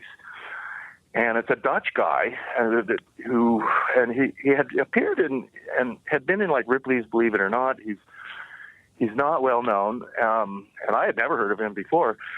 The film I was shown, and it was about a half-hour film that was silent. It was taken in Switzerland in the early 50s. But this guy, and he's a thin, he was a Dutch guy who claimed he had all these yogic secrets and stuff. It's in a laboratory setting. And he's standing there without a shirt and just these pants on. And then these people in Switzerland, they run him through with swords. And swords are put through his chest and his stomach, completely through. several of them. And, I mean, it's astonishing to watch. And he does not bleed. He does not, he's in no pain or anything. He stands there. They remove the swords from him, and he's not bleeding. And although you can see where the sword went in and out. And, I mean, it's a modern medical miracle. I mean, you can't believe it when you're watching this. And I've seen it a couple of times. And in our Dutch affiliate in Amsterdam sells a book about this guy, and you can get a video of this too. So what I'm saying is, yeah, I've seen this movie, and even today I don't talk about it much, but it's mind blowing. I mean, you can't believe it's real, and yet it has to be. I mean, either it's an elaborate fake from the early 50s, or it's a real thing, and no one can explain it. Now, they're not levitating any stones or anything like this in the movie, but this guy is doing things that would seem to be completely impossible. The movie does exist, yet it's not being shown on National Geographic. Most people will probably never, ever see this movie. Yet, you know, it's real, and hundreds, thousands of people have watched it in Holland, I can tell you. And let's go into more details and a lot more mysteries to ponder in ancient times. We have David Hatcher Childress, and of course his company is Adventures Unlimited Press. And of course Chris has written books for them. A lot of our other guests have. With Gene and Chris, you're in The Paracast. The nation's largest independently owned and operated talk radio network. The Genesis Communications Network. GCN. Graphic Converter is the image manipulation tool for the rest of us. It does not use any database. You get full control of all your files. Want to view the images of a folder? Drag it into Graphic Converter, and a powerful browser opens up to show your image files. You could use it for slideshows. You could use it to import images from digital cameras or from scanners. Need to do some image editing? You can do that too in Graphic Converter. Also print catalogs. Convert from so many formats I can't even list them. Download now to see if Graphic Converter is good for you, like 1.5 million other users. Guess what? You could save money when you buy Graphic Converter. Use the coupon code Night Owl. Use the coupon code Night Owl to get a special price for Graphic Converter. Go to lemkesoft.com. That's LEMKEsoft.com. Lemkesoft.com. LEMKEsoft.com. Attention listeners, SurvivalLife.com is giving away free EverStrike permanent matches for a limited time only. These matches are waterproof and will light in any weather condition, rain, snow, or sleet. It will still throw a spark. Its built-in ferro rod strikes at 3,000 degrees, and it is good for 15,000 strike. Normally, $15. Today, it's free. Get yours at freewaterproofmatch.com. Again, that's freewaterproofmatch.com. Hurry, supplies are limited. Visit freewaterproofmatch.com today. It's no secret that government and big business buy in bulk and get huge discounts not available to the little guy. Until now. Introducing a breakthrough crowd buying website where people can join together, buy in bulk, and get massive discounts on millions of popular products. It's TogetherSave.com. TogetherSave.com. You can save 20, 30, or even 50% off tablets, smartphones, cars, appliances, textbooks, sports equipment, video games, and much more. All with free delivery. Check it out. TogetherSave.com. Visit now and start group buying today at TogetherSave.com. The freeze-dry guy, a leader in the preparedness industry for 44 years, is closing his California warehouse. Don't miss out on this huge warehouse sale and receive discounts from 30 to 40% off on the finest Mountain House and Packaway brand freeze-dried and dehydrated foods for long-term food storage or even everyday use. Plus deep discounts on all in-stock survival gear. The Freeze-Dry Guy is offering a wide selection of freeze-dried foods in number 10 cans and even individually packaged entrees. Remember, meats, vegetables, fruits, and long-range patrol rations are the main components for any long-term food storage. This is limited to stock on hand, so hurry and call 866-404-3663 or 530-798-4414. Remember, as always, free shipping to the lower 48 states. So hurry up and call 866-404-3663 or 530-798-4414. Remember, this is limited to stock on hand. The freeze-dry guy is your choice for survival food in an uncertain world. The Genesis Communications Network is one of America's premier broadcasters of captivating talk radio. We thank you for listening. Now, just imagine there are thousands of people who are just as passionate about radio as you are. But what you may not realize is how easy and affordable it is to advertise with us. Radio commercials for your business could be heard on hundreds of radio stations across the U.S. every day.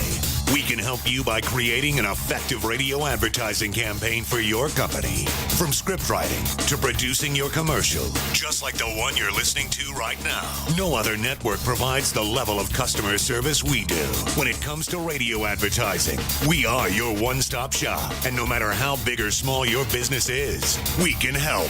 Email us at advertise@gcnlive.com, and an experienced advertising executive will help you take the first step towards driving more customers to your business or website. Advertise@gcnlive.com. Easy, affordable, effective.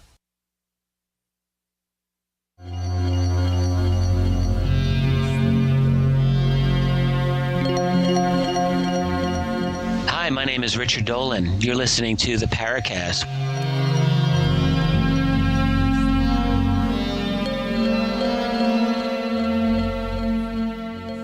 With Gene and Chris, we have the second half of our episode with David Hatcher Childress, exploring ancient mysteries, the meaning of those ancient mysteries, and how they might reflect what we know now.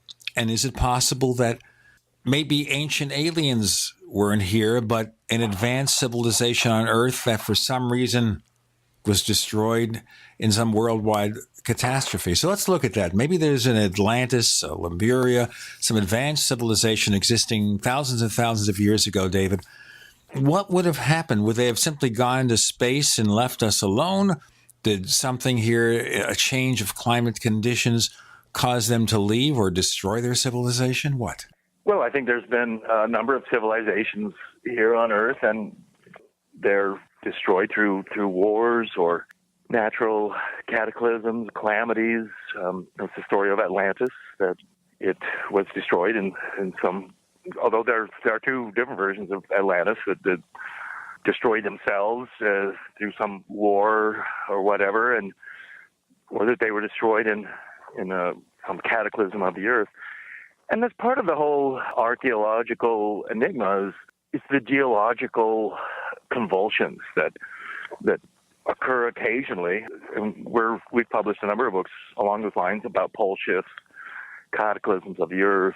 Of course, coming up to 2012, there was all these stories of some kind of pole shift and cataclysm that somehow the Mayans knew about and had decided to end their calendar with some big, giant cataclysm disaster, which didn't come, and that's fine. But the evidence is there that every few thousand years, every 10,000 years or whatever, the Earth goes through big hiccups. You have what's called allegedly a pole shift, where the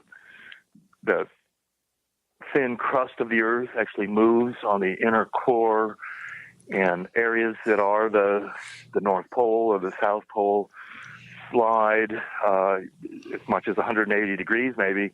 Right. And that even areas that were the pole are now like at the equator. Right. That would explain, for instance, the instantaneous die-offs of megafauna, mastodons found with plant matter in their mouths, like they were literally frozen in an instant. Right, exactly, and that's why there would be glaciers in Illinois and Wisconsin, but not glaciers up in Baffin Island or Alaska at that time, because the North Pole was in a different place.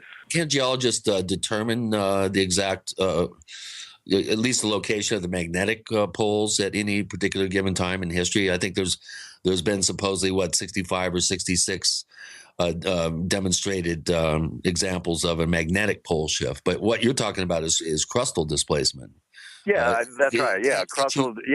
Can't you determine that scientifically? And if so, why doesn't Well, I mean, again, it's like what we're talking about with the experts, and the experts can't agree on things. And a lot of times, the experts aren't really the experts anyway. They're out of their their field.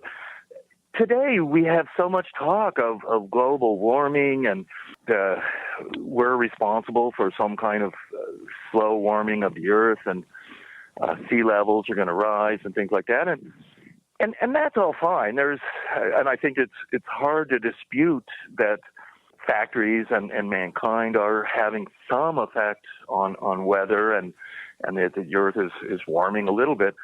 You'd be surprised. But it doesn't. There's quite a few people on our forums that this has been one of the most contentious debates that we've ever had. Well, and it is. And look, there's a lot of stuff to global warming and climate change that are never mentioned. And that's kind of my point, is that, well, so-called experts are talking about how we're causing ocean levels to rise, and we're causing this global warming. Yet, there were, global warming and cooling and weather change and climate change, it's been going on for 100,000 years, and it is severe. Droughts come and go, huge. They think the Mayans were wiped out because of a extended drought that occurred.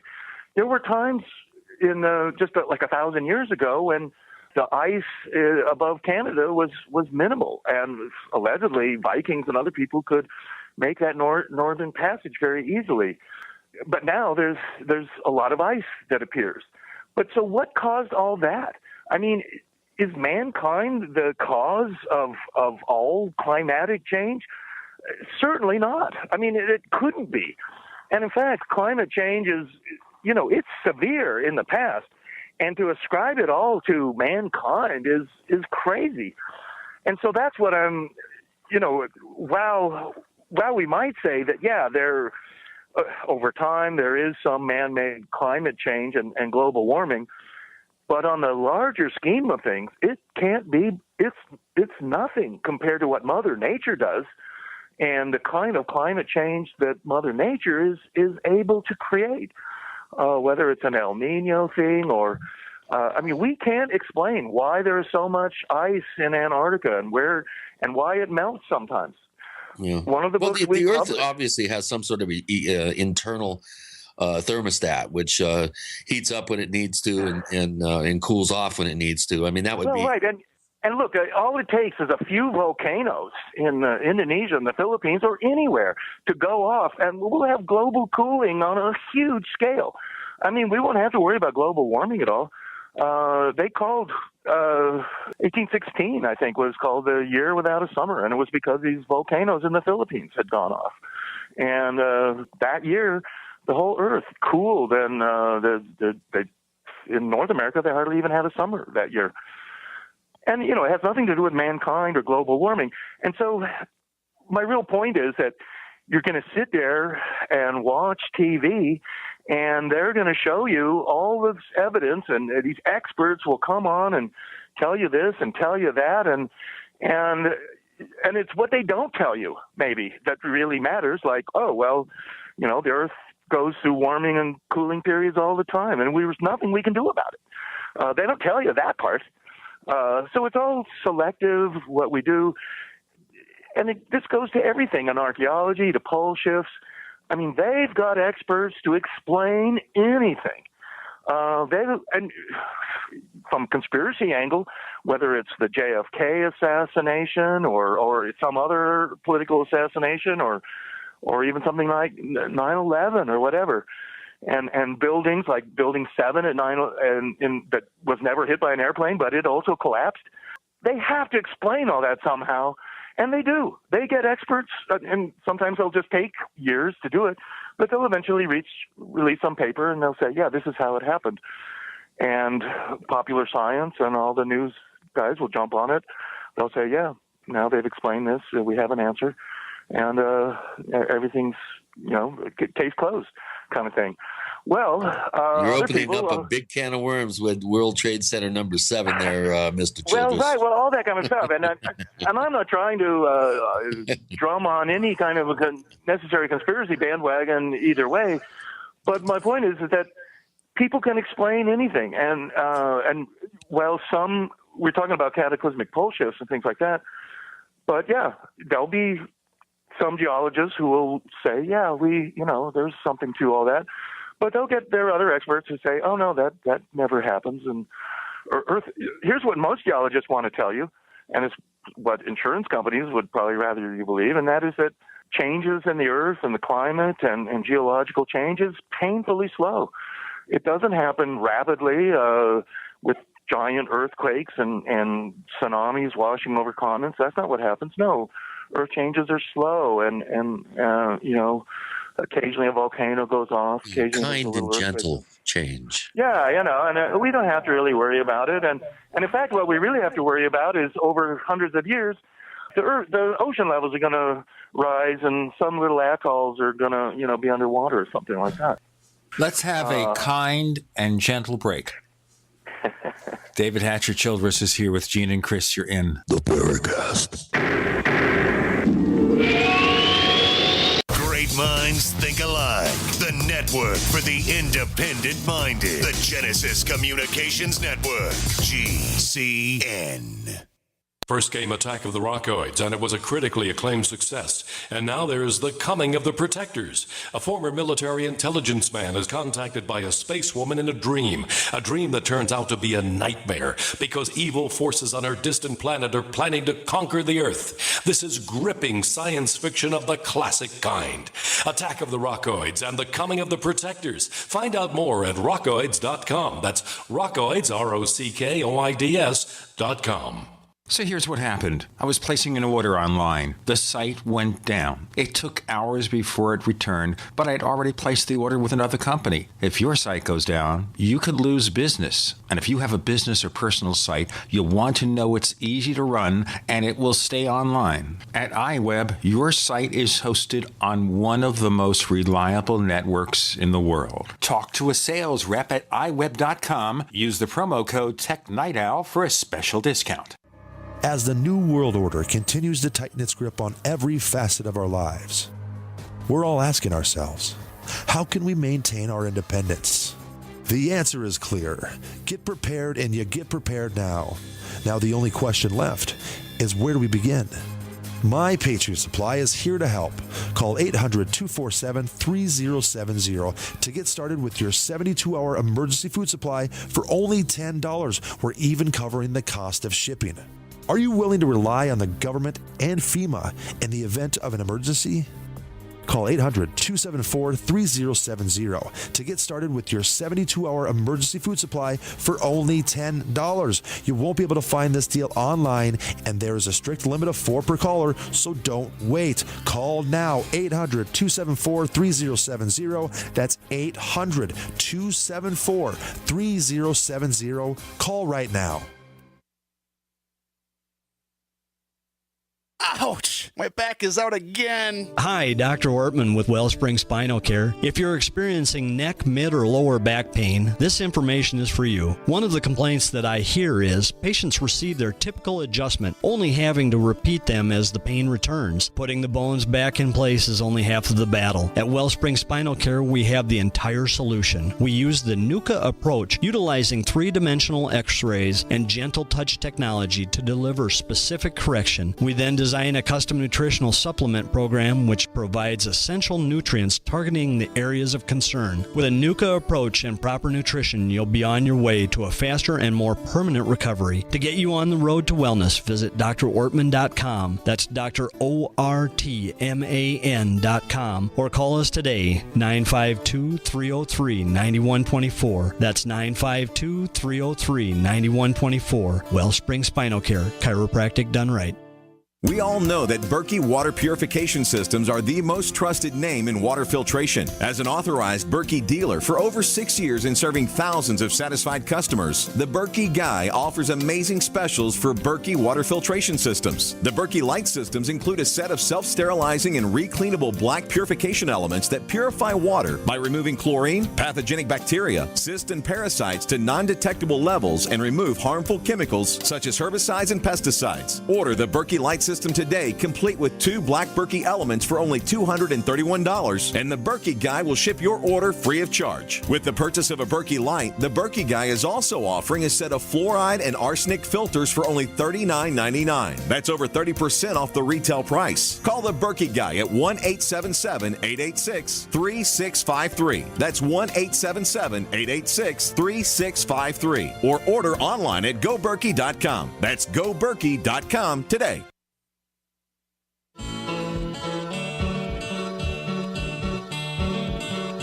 This is Micah Hanks of the Gray Alien Report, and you're listening to the Paracast, the gold standard of paranormal radio.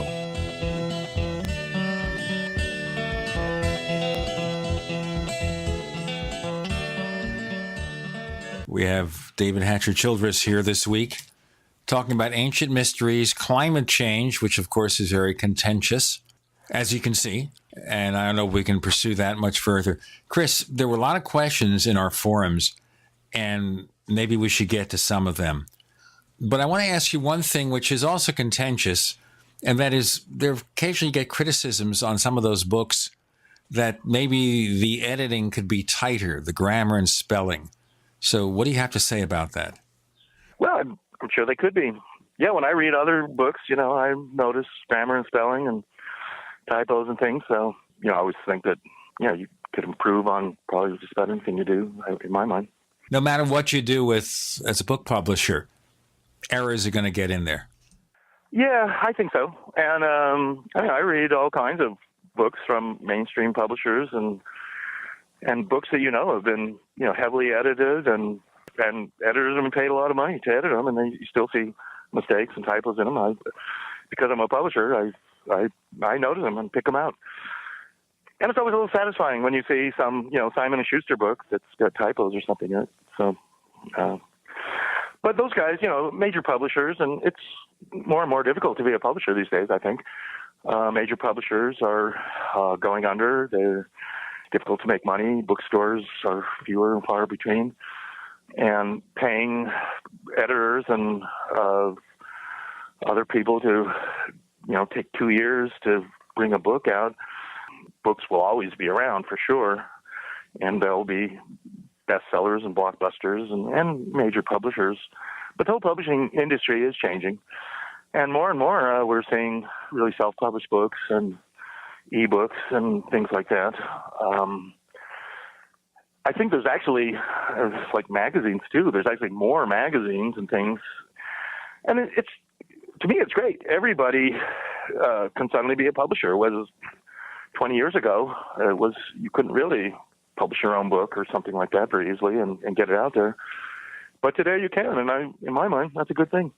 But do you think in general, with the disappearance of so many print versions of magazines, for example, that maybe to some degree print is dead? Or is it always true we need printed books? Even Captain Kirk in the movie Star Trek II, Wrath of Khan, he's given a copy of a book from the 19th century as a birthday present by Dr. McCoy. And you think, how quaint. They don't have books in the 23rd century, but they're still treasured. Well, right. And I think that the print books will always be people's, and I know I'm one of them. I buy my books as I want an actual printed copy, and don't really like carrying around a Kindle or a little pad. I'll get a Kindle when I can hear the page turn and a little scent mechanism shoots out a little puff of newsprint. Yeah, I like to put little Post-it notes on pages too, so it's hard to do that on your computer. So I would like to get to some of our questions, David. Of course, you are controversial, having been for now quite a number of years being one of the most visible people on the Ancient Aliens program. There's a number of questions about Ancient Aliens. And one of them comes from our listener, Chris Johnson, who's been a forum member now for a couple of years. He doesn't post very often, but you brought him out of the lurking closet here. And he's wondering what your favorite episodes of Ancient Aliens are and why. And if you had to recommend one episode of the series to a skeptic to make the case for Ancient Aliens, which one would it be? Well, I suppose my two favorite episodes are really the one where they go to Pumapunku, Tiwanaku in Bolivia, and I'm in that episode. And also another one where they go to Karnak in France, and I'm in that episode too. Both those episodes are pretty good, I think, and good for skeptics to look at, because you can really see in both those. I mean, you're seeing the giant stone structures. At Pumapunku and Tiwanaku, the stones are very well articulated and cut.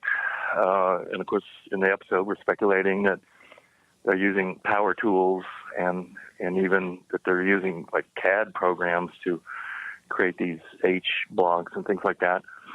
And that's all, I mean, in that episode and the Karnak episode too, what you see is what you get. I mean, you're standing there, you're looking at the things, and of course we're talking about it and showing the anomalies.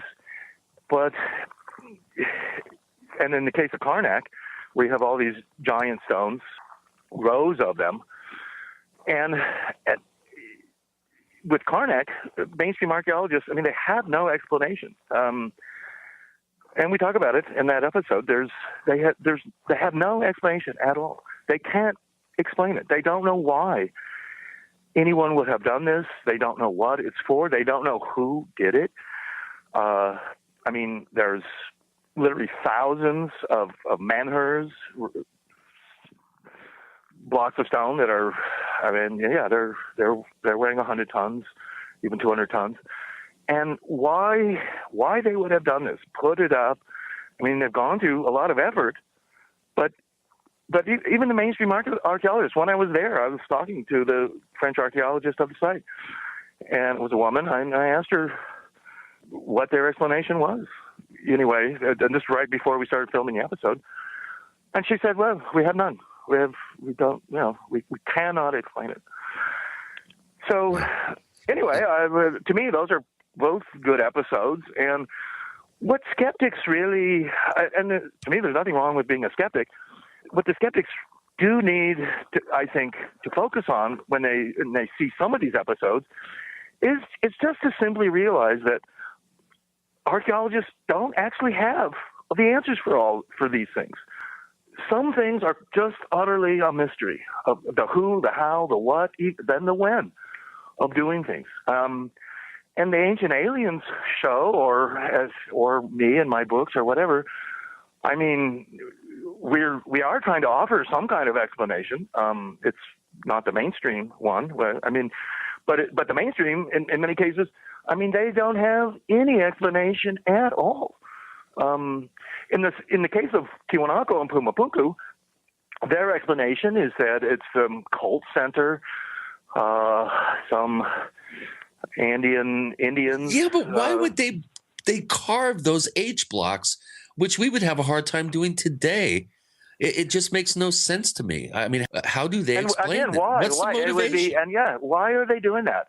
I mean, it just moving and putting some big stone in place is difficult enough, but like those H blocks and things, I mean, they're not just, bashing stones together and stacking them up. They're cutting and carving them in very articulate and intricate ways so that they're going to fit together. And what's bizarre is that the mainstream archaeologists are saying, well, they don't have these tools. Even though they're making these amazing H blocks, well, cut and articulated, they're doing it with primitive materials. They've got a stone hammer in their hand to do this. They have some little stone chisel or perhaps bronze chisel or something like that they're doing all this, and would have to be slow, tedious work to do all that. And again, what for? I mean, why are they even going through all this effort? You don't see why they would have to do that. So the mainstream archaeologists, I mean, in my mind, they're just completely missing the point. They see these things as, oh, well, they just wanted this thing. They wanted to attract people. They made a pyramid so that People could come there and give them gifts, and the priests could have their flock and all this kind of stuff. And they do a similar thing in Chavin, which is another site more in central Peru. But it's all just a fancy cult center for some religious ceremonies or something like that. But when you're at Tiwanaku and Pumapunku, one of the things that you see, you have the keystone cuts, you have these metal clamps. They know there were metals there. And in fact, metals were part of the buildings.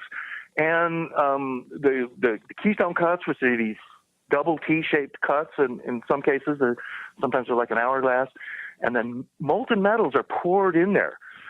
And those metals you'll see them in the museum and stuff, and that is a technique that's used around the world, and it's an unusual building technique too. But it involves pouring molten metals into what are already positioned megalithic blocks. Let's go into more of these details in our next segment. Maybe they had an ancient version of the Steelworkers Union. With Gene and Chris, you're in the Paracast. Not just an alternative to the mainstream media. We're the premier independent talk radio network. We are GCN. Are you hungry for delicious, nutritious, rich, and satisfying home-cooked meals? Discover the Vita Clay 4-in-1 Smart Organic Cooker. Unglazed Zisha clay, an ancient secret that makes this fast multi-cooker so special. Infusing your food with incredible flavors, perfect texture, vitamins, and minerals for your good health. It's a slow cooker, rice cooker, a steamer, plus a yogurt maker. Go to VitaClayChef.com and enter promo code RADIO20 for 20% off at checkout. That's VitaClayChef.com. We the people grow cotton, weave fabric, engrave ink, embed strips and fibers to protect from counterfeit and carting to a private bank, having it lent back at interest, forcing taxes to service debt. This capitalism, or was Jefferson correct when stating a central bank issuing the public currency is a greater menace to the liberties of the people than a standing army? Hi, Ted Anderson. I'm placing a free silver dollar in a book that explains our monetary system. Call for your copy, 800-686-2237. It's time to understand the system. Call 800-686-2237. That's 800-686-2237. Don't complain about your cable bill going up and up and up. Do something about it. Grab a pencil and jot down this special number, 1-855-905-MY-TV. The more cable TV rates go up, the better digital satellite TV looks. Say goodbye to the cable guy and get more of your favorite channels in 100% digital quality for less money. Call 1-855-905-MY-TV. Sign up for packages starting as low as $19.99, and there's no equipment to buy. You get free HD TV upgrade, a free DVR upgrade, and free professional installation. You control what you watch when you watch it. Record your favorite shows, pause and rewind live TV, even skip the commercials. Watch local channels too. At just $19.99, what are you waiting for? Pull out your major credit or debit card. Call 1-855-905-MY-TV. 1-855-905-MY-TV. Say goodbye to the cable guy. Cut costs and get more. 1-855-905-MY-TV. 1-855-905-MY-TV.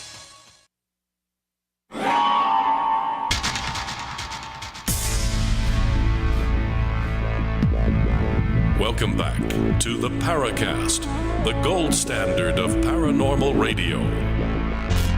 And now, here's Gene Steinberg.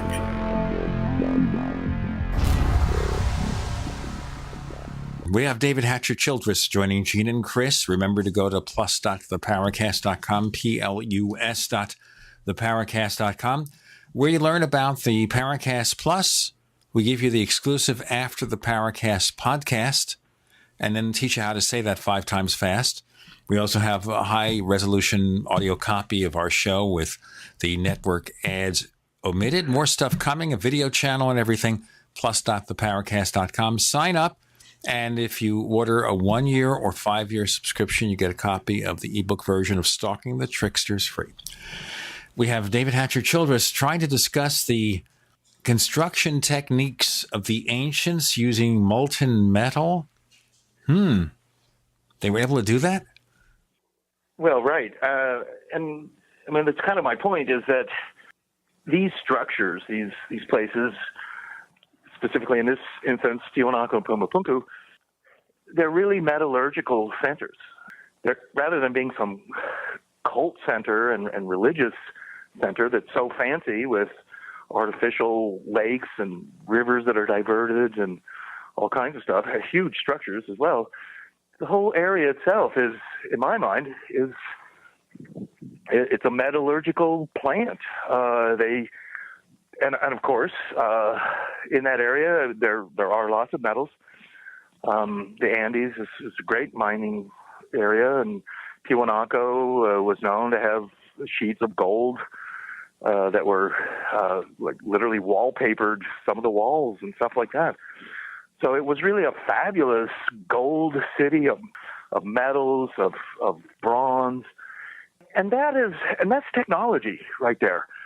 So here you have what is in a sense a giant city, but rather than just being what archaeologists would say, oh yeah, they just wanted a pyramid so priests could do sun ceremonies a couple of times a year.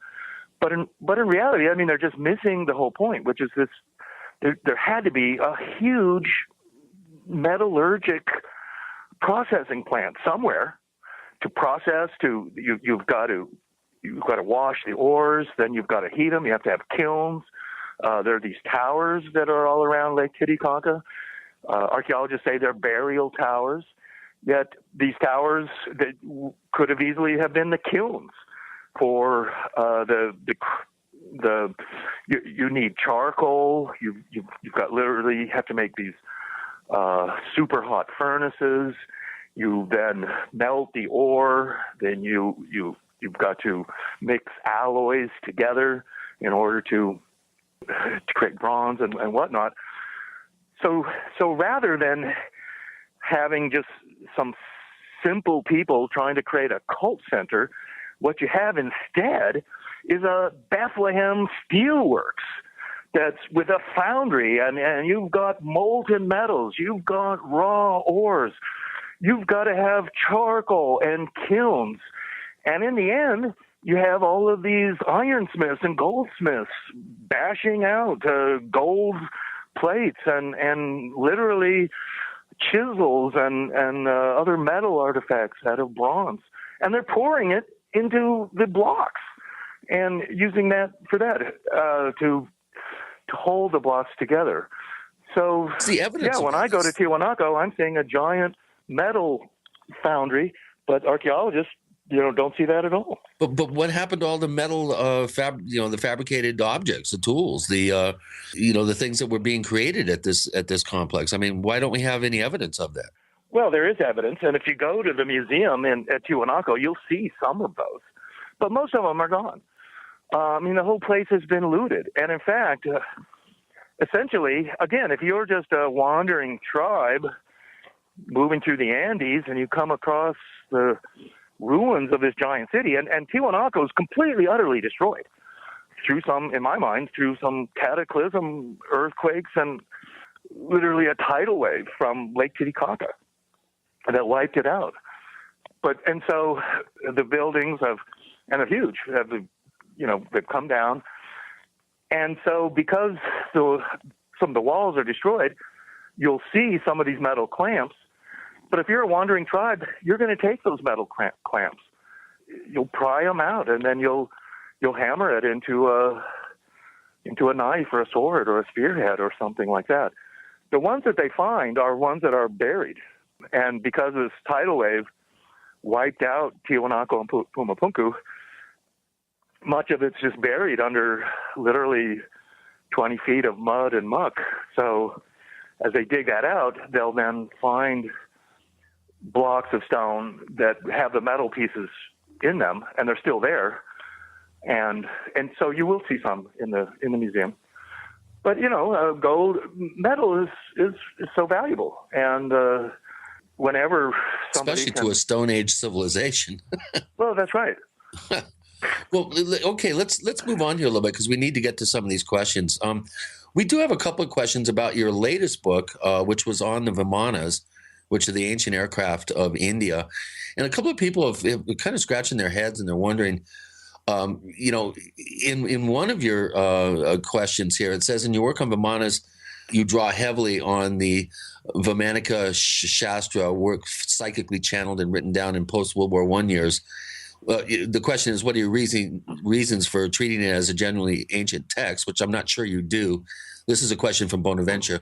And then another question is, your theories on the literal reality of Vimanas have been called the fundamentalist reading of material which was written more so as allegoric myth or the advancement of spiritual understanding, and less so as a factual account of warring gods. What are your thoughts on that? And the practice of supporting historical theories with religious texts in general? Well, sure. I mean, in my mind, religious texts and myths and legends from around the world have some validity. We can't necessarily take them completely literally.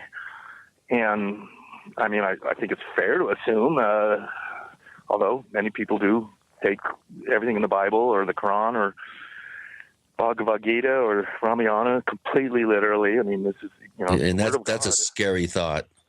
Yeah, and I mean, I certainly don't do that, and but yet I don't completely discount them either. To me, I try to find a balance there. That there's something valid here. It's an interesting story. Can there be some truth to it? And it's certainly when it comes to, say, Vimanas, with the whole idea, I mean, it's not just Ramayana, the Mahabharata, talking about Vimanas. The Childress Nagast, which is an Ethiopian sacred book, talks about flying ships and airships and the king's people flying, very specific about that. Well, I think Solomon had a flying carpet, didn't he? Well, yeah, and King Solomon supposedly, flew, and that's also in the Childress Nagast. You have the Ark of the Covenant that we were talking about earlier. It flew, and it also caused things to fly. The Israelites followed this pillar of fire through the desert, also these lights, and the Ark itself would lead them and supposedly fly through the air. You have so we should take all these things literally then. Well, I mean, I think in my mind, I think we can interpret some of these things as that there's something there. When it comes to the Ark of the Covenant, as an example, and it's my new book that I'm working on now, there's something to it. I mean, it's not just, in my mind, it's not just completely, utterly fabricated. There's something there. They had some object. They carried it. Whether it could do all the things that they say it did, and in fact, I doubt if it could. But it's, I'm not going to just discount it. And in fact, I'm convinced, and anyone who reads my books would know this, that I'm convinced that in ancient times, they had advanced technology, much as we have today. We have David Hatcher Childress. We're talking about ancient mysteries and more with Gene and Chris. You're in the Paracast. Neighbors, are you tired of dealing with a slow web hosting provider? Well, check out A2 Hosting and their screaming fast Swift server platform. They even have SSDs that load pages 300% faster than the competition. Ready to give your site a speed boost? Well, tell you what, neighbors, head on over to a2hosting.com. That's A2, that's number 2, a2hosting.com. Check out their Prime hosting account. And get this, neighbors, they're even giving you an exclusive 25% off discount for all our listeners. 25%. And remember, their Guru Crew support team is standing by 24/7, 365 days a year to answer any of your questions. Now, to get the discount, use the coupon code GENE when you check out. Making the right decisions is a challenge to investors. Are we going to see economic growth, slide into a recession, or at worst, depression? Hi, Ted Anderson from Midas Resources. We all know when a company acts irresponsibly, divesting ourselves in a move towards safety is prudent. When the market becomes volatile, U.S. Treasuries are a safe haven. But what do you do when the U.S. government overextends itself and spends beyond its means? Many investors are turning toward gold as a common-sense alternative to traditional paper investments. Midas Resources has put together a powerful book titled 10 Reasons to Own Gold, discussing costs, benefits, risks, featuring full-color illustrations, weights, and measures. The book is free and can be yours by calling 800-686-2237. Paper investments are dwarfed by gold's 6,000-year history. Discover how gold may be right for you and your IRA by calling 800-686-2237. Whether buying or it's time for you to sell, the book is free. Call 800-686-2237. Don't complain about your cable bill going up and up and up. Do something about it. Grab a pencil and jot down this special number, 1-855-905-MY-TV. The more cable TV rates go up, the better digital satellite TV looks. Say goodbye to the cable guy and get more of your favorite channels in 100% digital quality for less money. Call 1-855-905-MY-TV. Sign up for packages starting as low as $19.99, and there's no equipment to buy. You get free HD TV upgrade, a free DVR upgrade, and free professional installation. You control what you watch when you watch it. Record your favorite shows, pause and rewind live TV, even skip the commercials. Watch local channels too. At just $19.99, what are you waiting for? Pull out your major credit or debit card. Call 1-855-905-MY-TV. 1-855-905-MY-TV. Say goodbye to the cable guy. Cut costs and get more. 1-855-905-MY-TV. 1-855-905-MY-TV. Most people know that drinking pure high alkaline pH water is the most important factor in maintaining high energy and vibrant health. Most experts agree that the water you drink should be at a pH level of 8 or higher. AlkaVision Plasma pH drops combine a unique formula of the most alkaline minerals. Using plasma pH drops is the best way to make your water alkaline to help you get rid of acid and regain your health and energy. Simply put 10 drops in the water you drink to raise the pH to a healthy level. Alkalizing water helps your body rid itself of acidic waste and increases the oxygen content of your body. Disease organisms like bacteria, viruses, and cancer cannot survive in an alkaline high pH environment. Order your bottle of AlkaVision Plasma pH drops now by going directly to alkavision.com. That's ALKA Vision.com. Or call 269-409-1776. 269-409-1776 today. We'd like to hear from you. If you have a comment or question about the Paracast, send it to news@theparacast.com. That's news@theparacast.com. And don't forget to visit our famous Paracast community forums at forum.theparacast.com.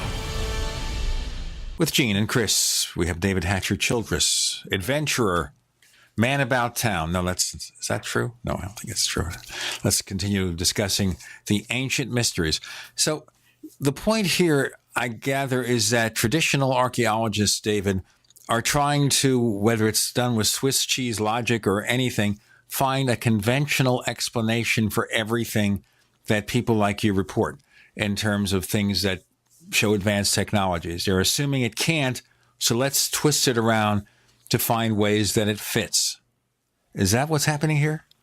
Well, right. And I mean, what I'm maintaining is that things that we have today, and whether the science, the technology, whether it's flight or electricity, whether it's power tools, giant cranes, and even, as far as I'm concerned, heavy machinery.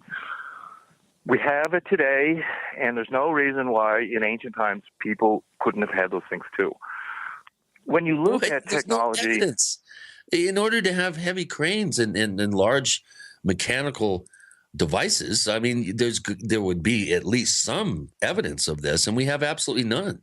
We have no evidence of any sort of high technology from the past. I mean, sure, we have the Baghdad battery and the Greek I'm not sure how to pronounce it, but the Antikythera device is what you're talking about. Yeah, Antikythera device. All I'm saying is that we don't really have evidence of large heavy machinery or power equipment or anything along those lines. Well, I think we do. I mean, that's what my book, Technology of the Gods, and my book on Vimanas is all about that. Well, we have evidence as far as the results of utilizing that sort of technology, but the actual tools that were used, we don't have solid physical evidence in artifacts that show an exalted high technology. Well, okay, yeah, sure, that's right. And we do have. There are certain gold artifacts that are really jewelry. And in fact, I was just in Colombia viewing the famous gold museum, where they have these so-called famous gold airplanes there, and they are there, and they have them on display. They're small, and they're gold. They're pure gold. And in fact, the gold museum in Bogota it's full of gold, and gold is indestructible. All gold from ancient times still exists today. You cannot destroy gold as an element. I mean, and that's something that's special about gold. Other metals and most other elements and materials, except for basalt and quartz crystals and things, although they can be crushed and ground, and metals particularly will oxidize and they'll rust. Gold is too soft to really make any kind of meaningful tool out of. It's okay in electrical devices, and it's a good conductor of electricity, and it doesn't corrode. But otherwise, you can't really make saws and chisels and hammers and things like that out of gold. You have to make those really ideally of iron and steel, or say bronze or things like that. But all those metals will corrode and rust away. If you took a bulldozer and parked it in your backyard and left it there, over time, maybe it would take 100 years or something, it'll rust away, and it'll literally just turn into a pile of red dust. And that's what would happen to an aircraft or any kind of vehicle. I mean, as an example, we don't really know what Greek ships look like. We don't have very good renditions of and pictures of them. There are a few, and we fortunately have some ceramics from ancient Greece. And there is, on the island of Rhodes, there's one carved relief of a prow of a Greek ship. And we know the Greeks had lots of ships, and they built huge ships, and they sailed all over the Mediterranean and out into the Atlantic and up the Black Sea. I mean, they must have had thousands and thousands of ships, but they didn't really depict them in nobody bothered their to artistry make a and stuff. Yeah, so I mean, well, how about Greek fire? What was Greek fire, do you think? We still don't. Well, you see, more of, and Greek fire is something like that too, where they had this fire, this chemical mixture, and it would burn underwater, and they would fling it with catapults and stuff onto enemy ships, and would start the ships on fire, and they couldn't put it out, and even and we don't know what it was today. We know there are descriptions of it. In ancient times too, people wanted to keep secrets. And if you read about stories, and I try and put all this as much as I can into my books on Vimanas and Technology of the Gods and whatnot, but ancient people were they wanted to keep secrets. And when they had technological secrets, Greek fire is a good example, even of flight and building some kind of airship, whether it was, could have been like a Zeppelin or a balloon or whatever. I want to know what Soma was. Well, yeah. So anyway, ancient people, this is a problem that we have too, where certain guilds and, you were part of a Masonic guild, or blacksmiths were very much like this. And in fact, people who worked as blacksmiths in the Middle Ages had special reputations, and people were afraid of them. You could be cursed by blacksmiths and kind of evil eye. And there's the expression called a tinker's dam, and a tinker was also a kind of a minor sort of blacksmith who went around fixing people's pots and things like that. But because blacksmiths worked with molten metals and hot fires, and they did things that other people couldn't do, and people had a fear of them. And they had secrets. You can't do what they do. They have these, certain talents that they were taught, and now they go from town to town and they use their talents, but they keep it a secret. So this has gone on throughout ancient times, and throughout history. If you read things, they'll even explain things. This is in some of the ancient Indian texts, where they'll say, "Oh yeah, well," and in China they would do this. They get some inventor who makes something for the king, and then the king has him killed, so he can't go and make it for somebody else. He can't profit from his invention. It's because they didn't have patent laws in those years. I'm being a little silly here, but we're going to do our break now and get more of listener questions and things from David Hatcher, Childress, adventurer and archaeologist, and man about town who learned in the Orient the incredible secret to cloud men's minds so they cannot see him. No, that's the wrong person. That's not David, that's Lamont. We'll talk about that later. With Gene and Chris, you're in The Paracast. Free from the shackles of corporate America, we're the place for independent thinkers. GCN. Graphic Converter is the image manipulation tool for the rest of us. It does not use any database. You get full control of all your files. Want to view the images of a folder? Drag it into Graphic Converter and a powerful browser opens up to show your image files. You could use it for slideshows. You could use it to import images from digital cameras or from scanners. Need to do some image editing? You can do that too in Graphic Converter. Also print catalogs. Convert from so many formats I can't even list them. Download now to see if Graphic Converter is good for you, like 1.5 million other users. Guess what? You could save money when you buy Graphic Converter. Use the coupon code Night Owl. Use the coupon code Night Owl to get a special price for Graphic Converter. Go to lemkesoft.com. That's LEMKEsoft.com. lemkesoft.com. LEMKEsoft.com. It's no secret that government and big business buy in bulk and get huge discounts not available to the little guy. Until now.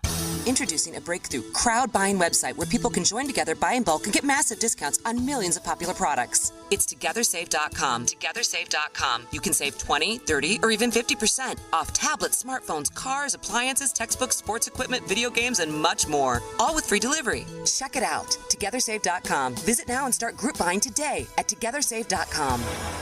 Good people need help. The Homeowners Association said we had weeds and fined us $25. We told them they had the wrong house. They said if we didn't pay it, they'd file a lien. Our attorney demanded photographs, witnesses, and told them if they couldn't provide this, they must cease and desist. Issue solved. Worry less and live more with lsprotection.com. That's lsprotection.com or call 855-340-SAVE. That's 855-340-7283.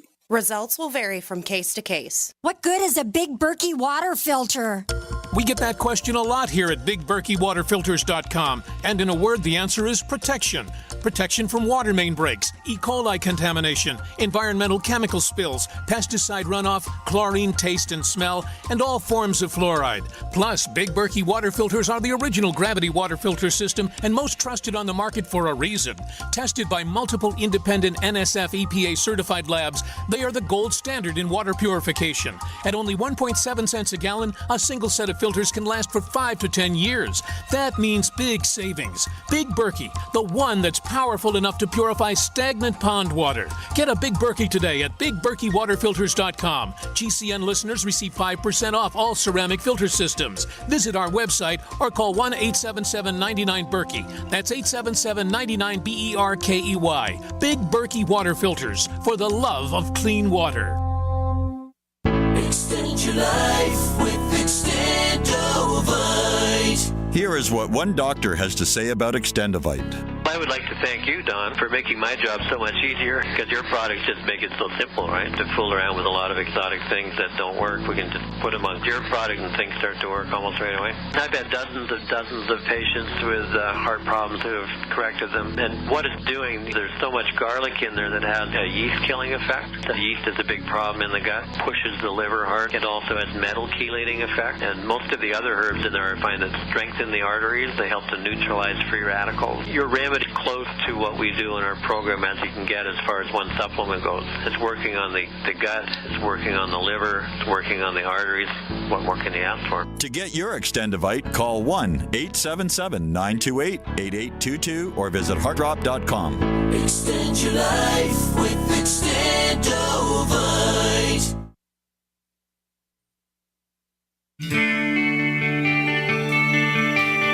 This is Jerome Clark, author of the UFO Encyclopedia and other books. You're listening to the Paracast.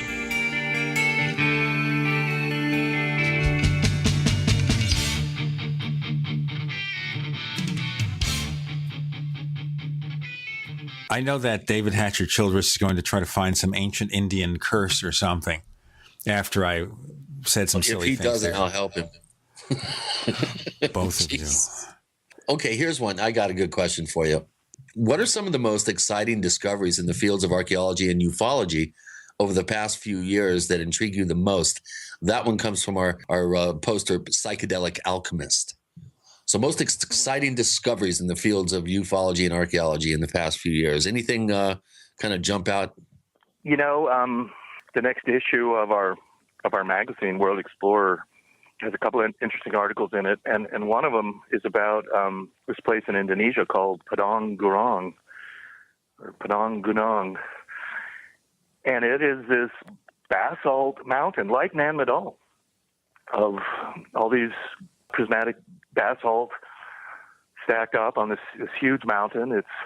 I've not been there, and I'm wanting to go. I only really found out about it about a year or so ago.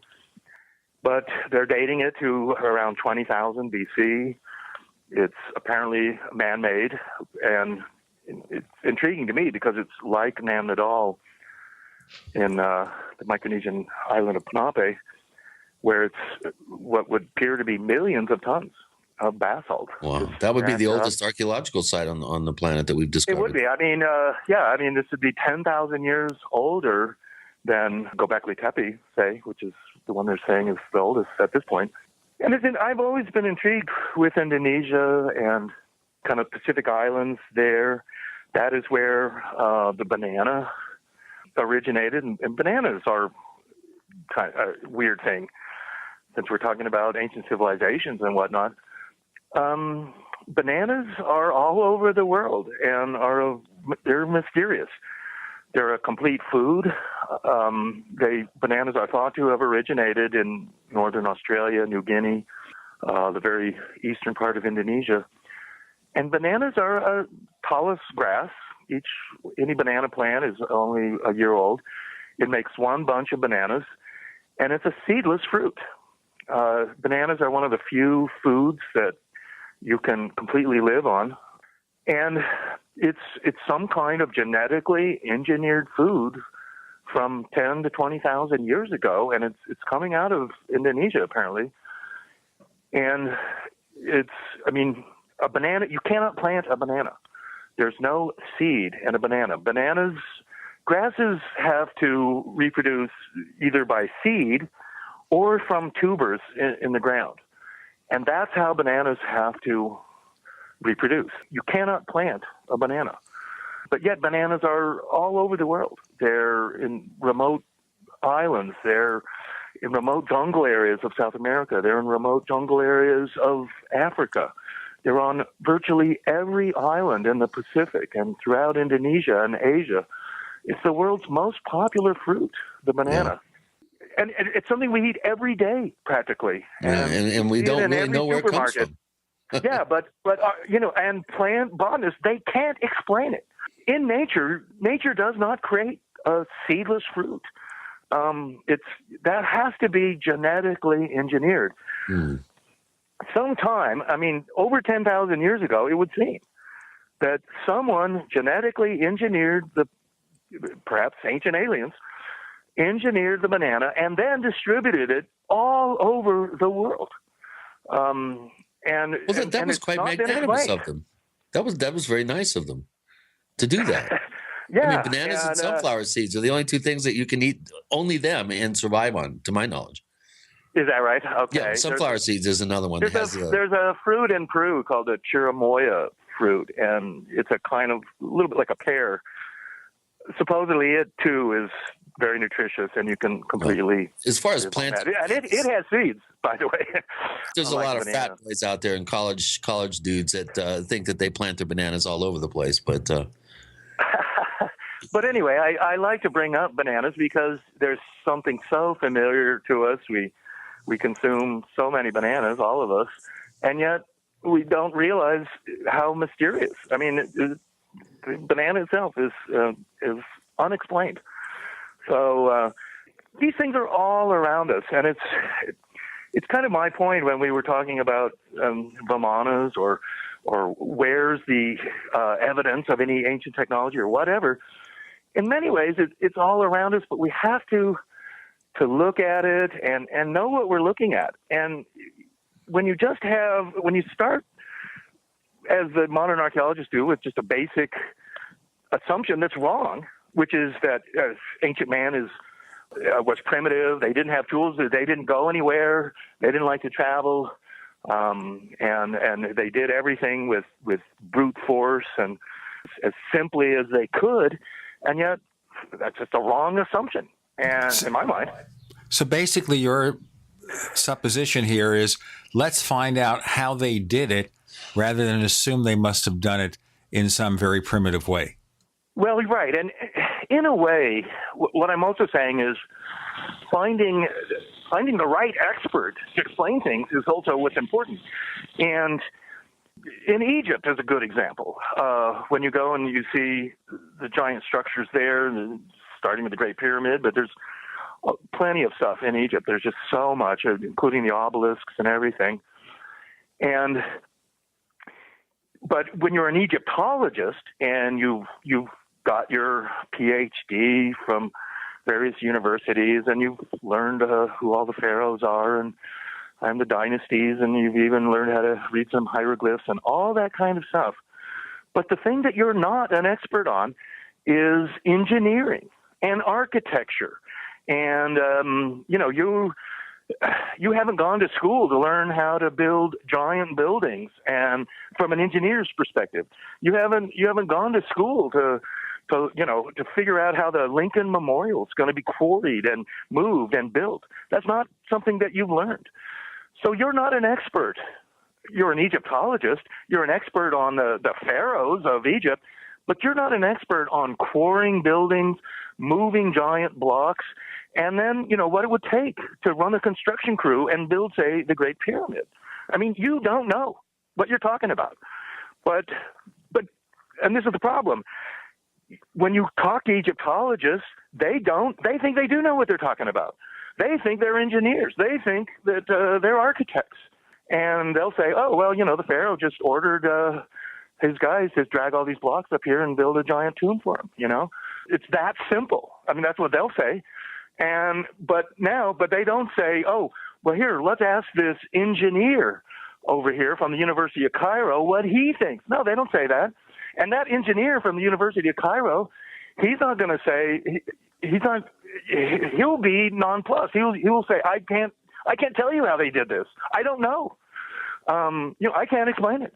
And I'm an engineer, but I don't know, I can't read hieroglyphs and I don't know who the pharaohs are, but I can tell you that I don't know how they could have made this thing.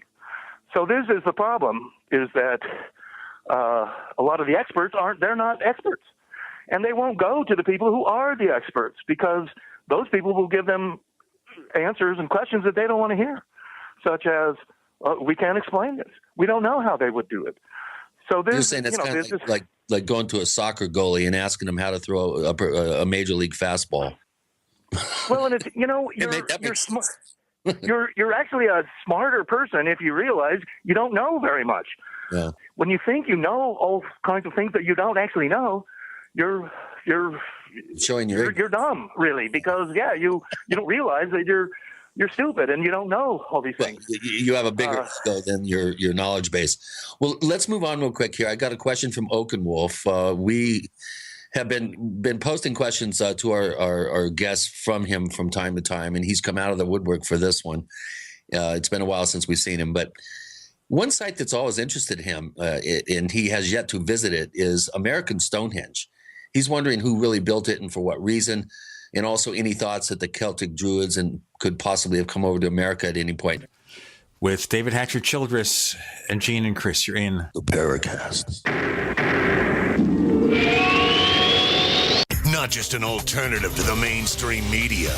We're the premier independent talk radio network. We are GCN. Attack of the Rockoids has been well received by critics and readers alike. It's a thrill-a-minute story you'll never forget. A former U.S. military intelligence officer is haunted by intense dreams about a beautiful woman pleading for his help after a terrible battle in outer space. But the dreams turn out to be true and thrust him into a telepathic love affair with a woman whose faraway planet is intent on destroying the Earth. And now the gripping tale continues in The Coming of the Protectors. It's the second book of the Rockoids trilogy, a galaxy-spanning adventure that pits our hapless heroes against powerful, fanatical enemies that threaten the lives of freedom-loving beings everywhere. Attack of the Rockoids and The Coming of the Protectors. Classic science fiction at its best. Available now. For more details, visit rockoids.com. That's ROCKOIDS.com. By now, you may have heard a bit about Bitcoins. But did you know Bitcoins are now over an $8.5 billion market? And did you know that over 65,000 businesses now accept Bitcoins? Listen, if you're already earning Bitcoins or trying to make money in the Bitcoin market, you've got to know bidbit.co. Why? Because bidbit.co is where you can easily receive Bitcoins by selling and auctioning off your own personal items or promote business products and services for Bitcoins. You heard right. Whether personal or business, you can now buy, sell, and auction your products and services quickly, easily, and securely for Bitcoin at bidbit.co, the first and only marketplace website to offer BidBit Escrow, a proprietary technology which gives buyers and sellers security and peace of mind because all transactions are protected. Start today. It's free to join, free to post, free to auction, and free to bid at bidbit.co. Buy, sell, bid, or auction everything Bitcoin. That's www.bidbit.co, bidbit.co. Hi, this is Steve Sanchez, and based on a recent study, it was found that 57 million Americans had legal issues over the last 12 months, but only 60% of those studied sought out the services of a lawyer. Why? In a nutshell, affordability. Well, my friends at Legal Shield have created a solution that can help you not if, but when you need an attorney. For as little as $17 per month, Legal Shield will provide you unlimited access to qualified attorneys at an accomplished law firm for advice and counsel on legal issues, no matter how serious or trivial. For over 40 years and with 1.4 million families across North America, Legal Shield can help you, the loyal GCN listener. Representatives are standing by now to answer your questions, so call them now at 1-855-340-SAVE. That's 1-855-340-7283, or visit them at lsprotection.com. That's lsprotection.com. Results will vary from case to case. I'm Kay Swirling from KSCO Radio in Santa Cruz. I'm 93 years old, and I'm a big fan of Alex Jones because he has the courage to speak his mind more than just about anyone I know. Alex is just as bothered as I am about all the advertising you hear for toxic prescription drugs that make you sicker, not healthy. I prefer to give my body all 90 essential nutrients it needs for life to prevent disease, not compound it. My favorite complete supplement is Beyond Tangy Tangerine from Youngevity, which I take every day along with EFA Plus and Beyond OsteoFX. I recommend you go online to InfoWarsTeam.com to purchase these products and make them part of your daily regimen to get healthy and live longer. InfoWarsTeam.com. Hi, this is Nick Pope. You're listening to the Paracast. We have David Hatcher Childress with Gene and Chris in the Paracast, our final segment. Chris? Well, before we went to break, I was wondering about American Stonehenge, and Oakenwolf is interested in your take on what it is. I'm not familiar with this particular site. Do you want to give us a little description of it and then give us your thinking about it? Yeah, I've been there a couple of times. It's in New Hampshire. It's not too far from Boston, really, and it is more or less a megalithic site. It has stone chambers and some standing stones and even dolmens and things like that. I would say, yeah, it is similar to the kind of Celtic or whatever Druid monuments that you find in England and Western Europe and stuff, and probably was built, in my mind, by that ancient Celts or whoever. I don't know who built it. It's also one of these sites where mainstream archaeologists, they refuse to really look at it. The owner of the site, told me back in the 90s how they had invited archaeologists from Harvard and Yale and University of Massachusetts and stuff to come and look at it and examine the site, and they refused. They simply wouldn't look at it. And, so... Why doesn't that surprise me? Yeah, and so they just say it's the work of an eccentric farmer. It's not some ancient megalithic site, some farmer in the...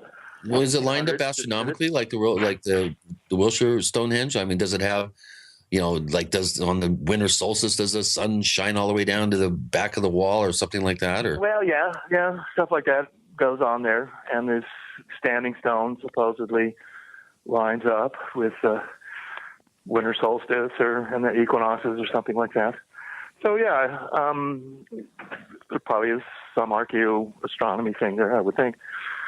And people have done, and certainly the owners of the site is privately owned, and they have a bookstore there, and it's a fun place to go.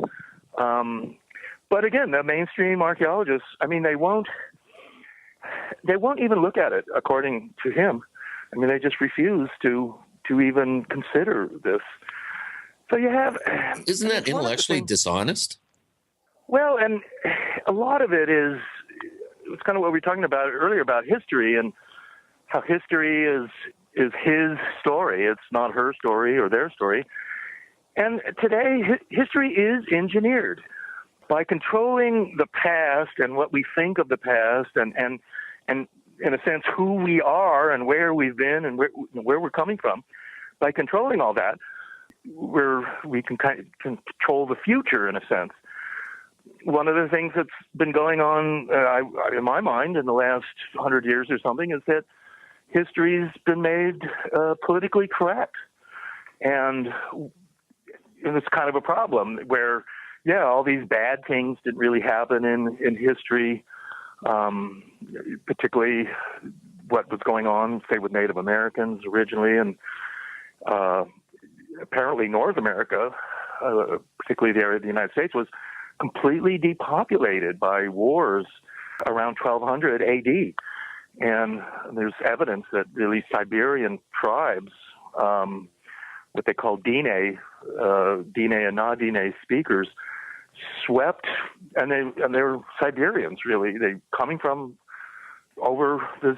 They came through Alaska and down through Canada and into the Midwest of America, where the mound builder sites were, and Cahokia and these places, and they basically sieged all these towns and killed everybody and ate them. And then they moved in.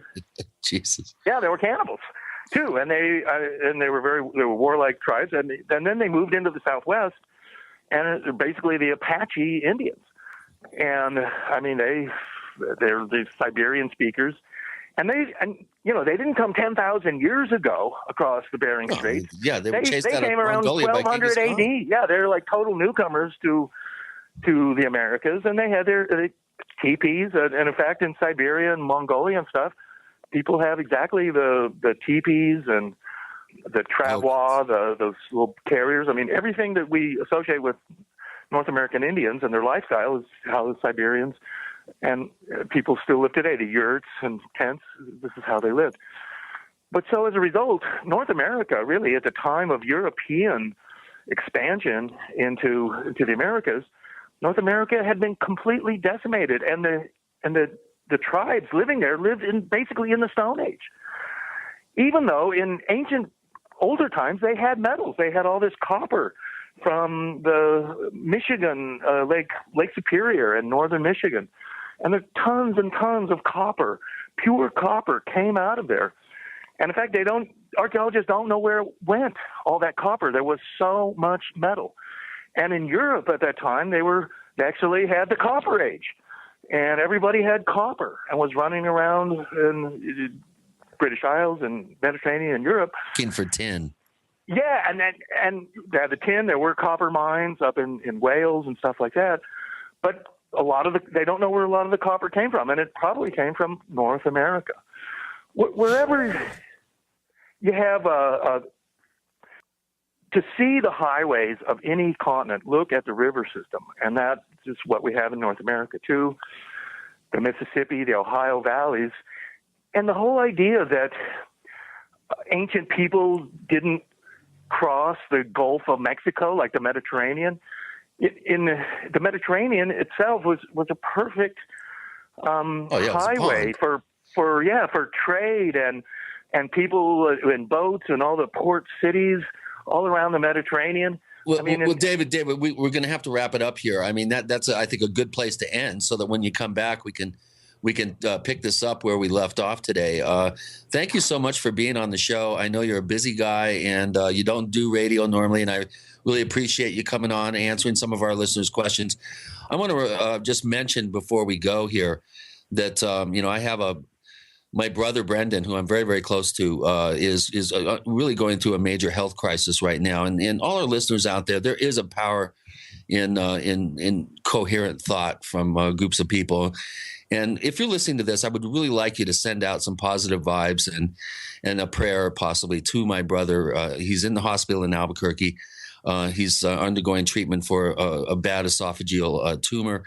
Please, we need all the positive thoughts and vibes that we can marshal to help him through this health crisis, and I really would appreciate it if you do that for me. And also, David, again, thank you so much for being on, and good luck with your research and writing the book on the Ark of the Covenant. From what little I know of it, it's going to be fascinating. And again, we really appreciate you being on the show. Hey, it was great. Thanks for having me. Listen, David, tell our listeners, please, if they want to find out more about what you do and about Adventures Unlimited Press, where do they check it out? Yeah, they should go to adventuresunlimitedpress.com and check our website out. We've got lots of books and DVDs. And then we have our magazine, too, World Explorer magazine. And we have a special website for that, too, called wexclub.com, WEXCLUB.com, and then you'll see our magazine. Our new issue's just coming out in the next week or so.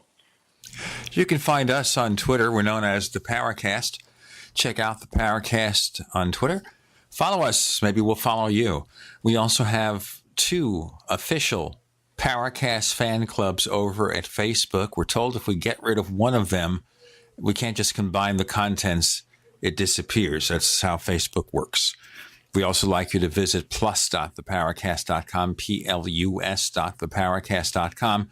You can order up a subscription to our premium service, get the After the Paracast podcast, which is exclusive to subscribers, also the ad-free version of the Paracast. And by the way, we have the special deal. Chris is offering a free copy of the ebook version of Stalking the Tricksters if you subscribe to 1 year or 5 years of the Paracast Plus at plus.theparacast.com. And one more thing, as Apple sometimes says at their media events, if you subscribe to our weekly newsletter, the Paracast newsletter, over at theparacast.com, you get a copy of Secrets of the Mysterious Valley from Chris O'Brien. All this stuff that we give away free of charge. Again, send your prayers over to Brendan O'Brien, Chris's brother. He's fighting for his life, folks, and he needs all the support you can give him with your prayers. We have over 100,000 listeners around the world. So let's just send them good vibes, okay? Thank you, Gene. Appreciate that. David Hatcher Childress, thank you for joining us on the Paracast. Thank you, guys.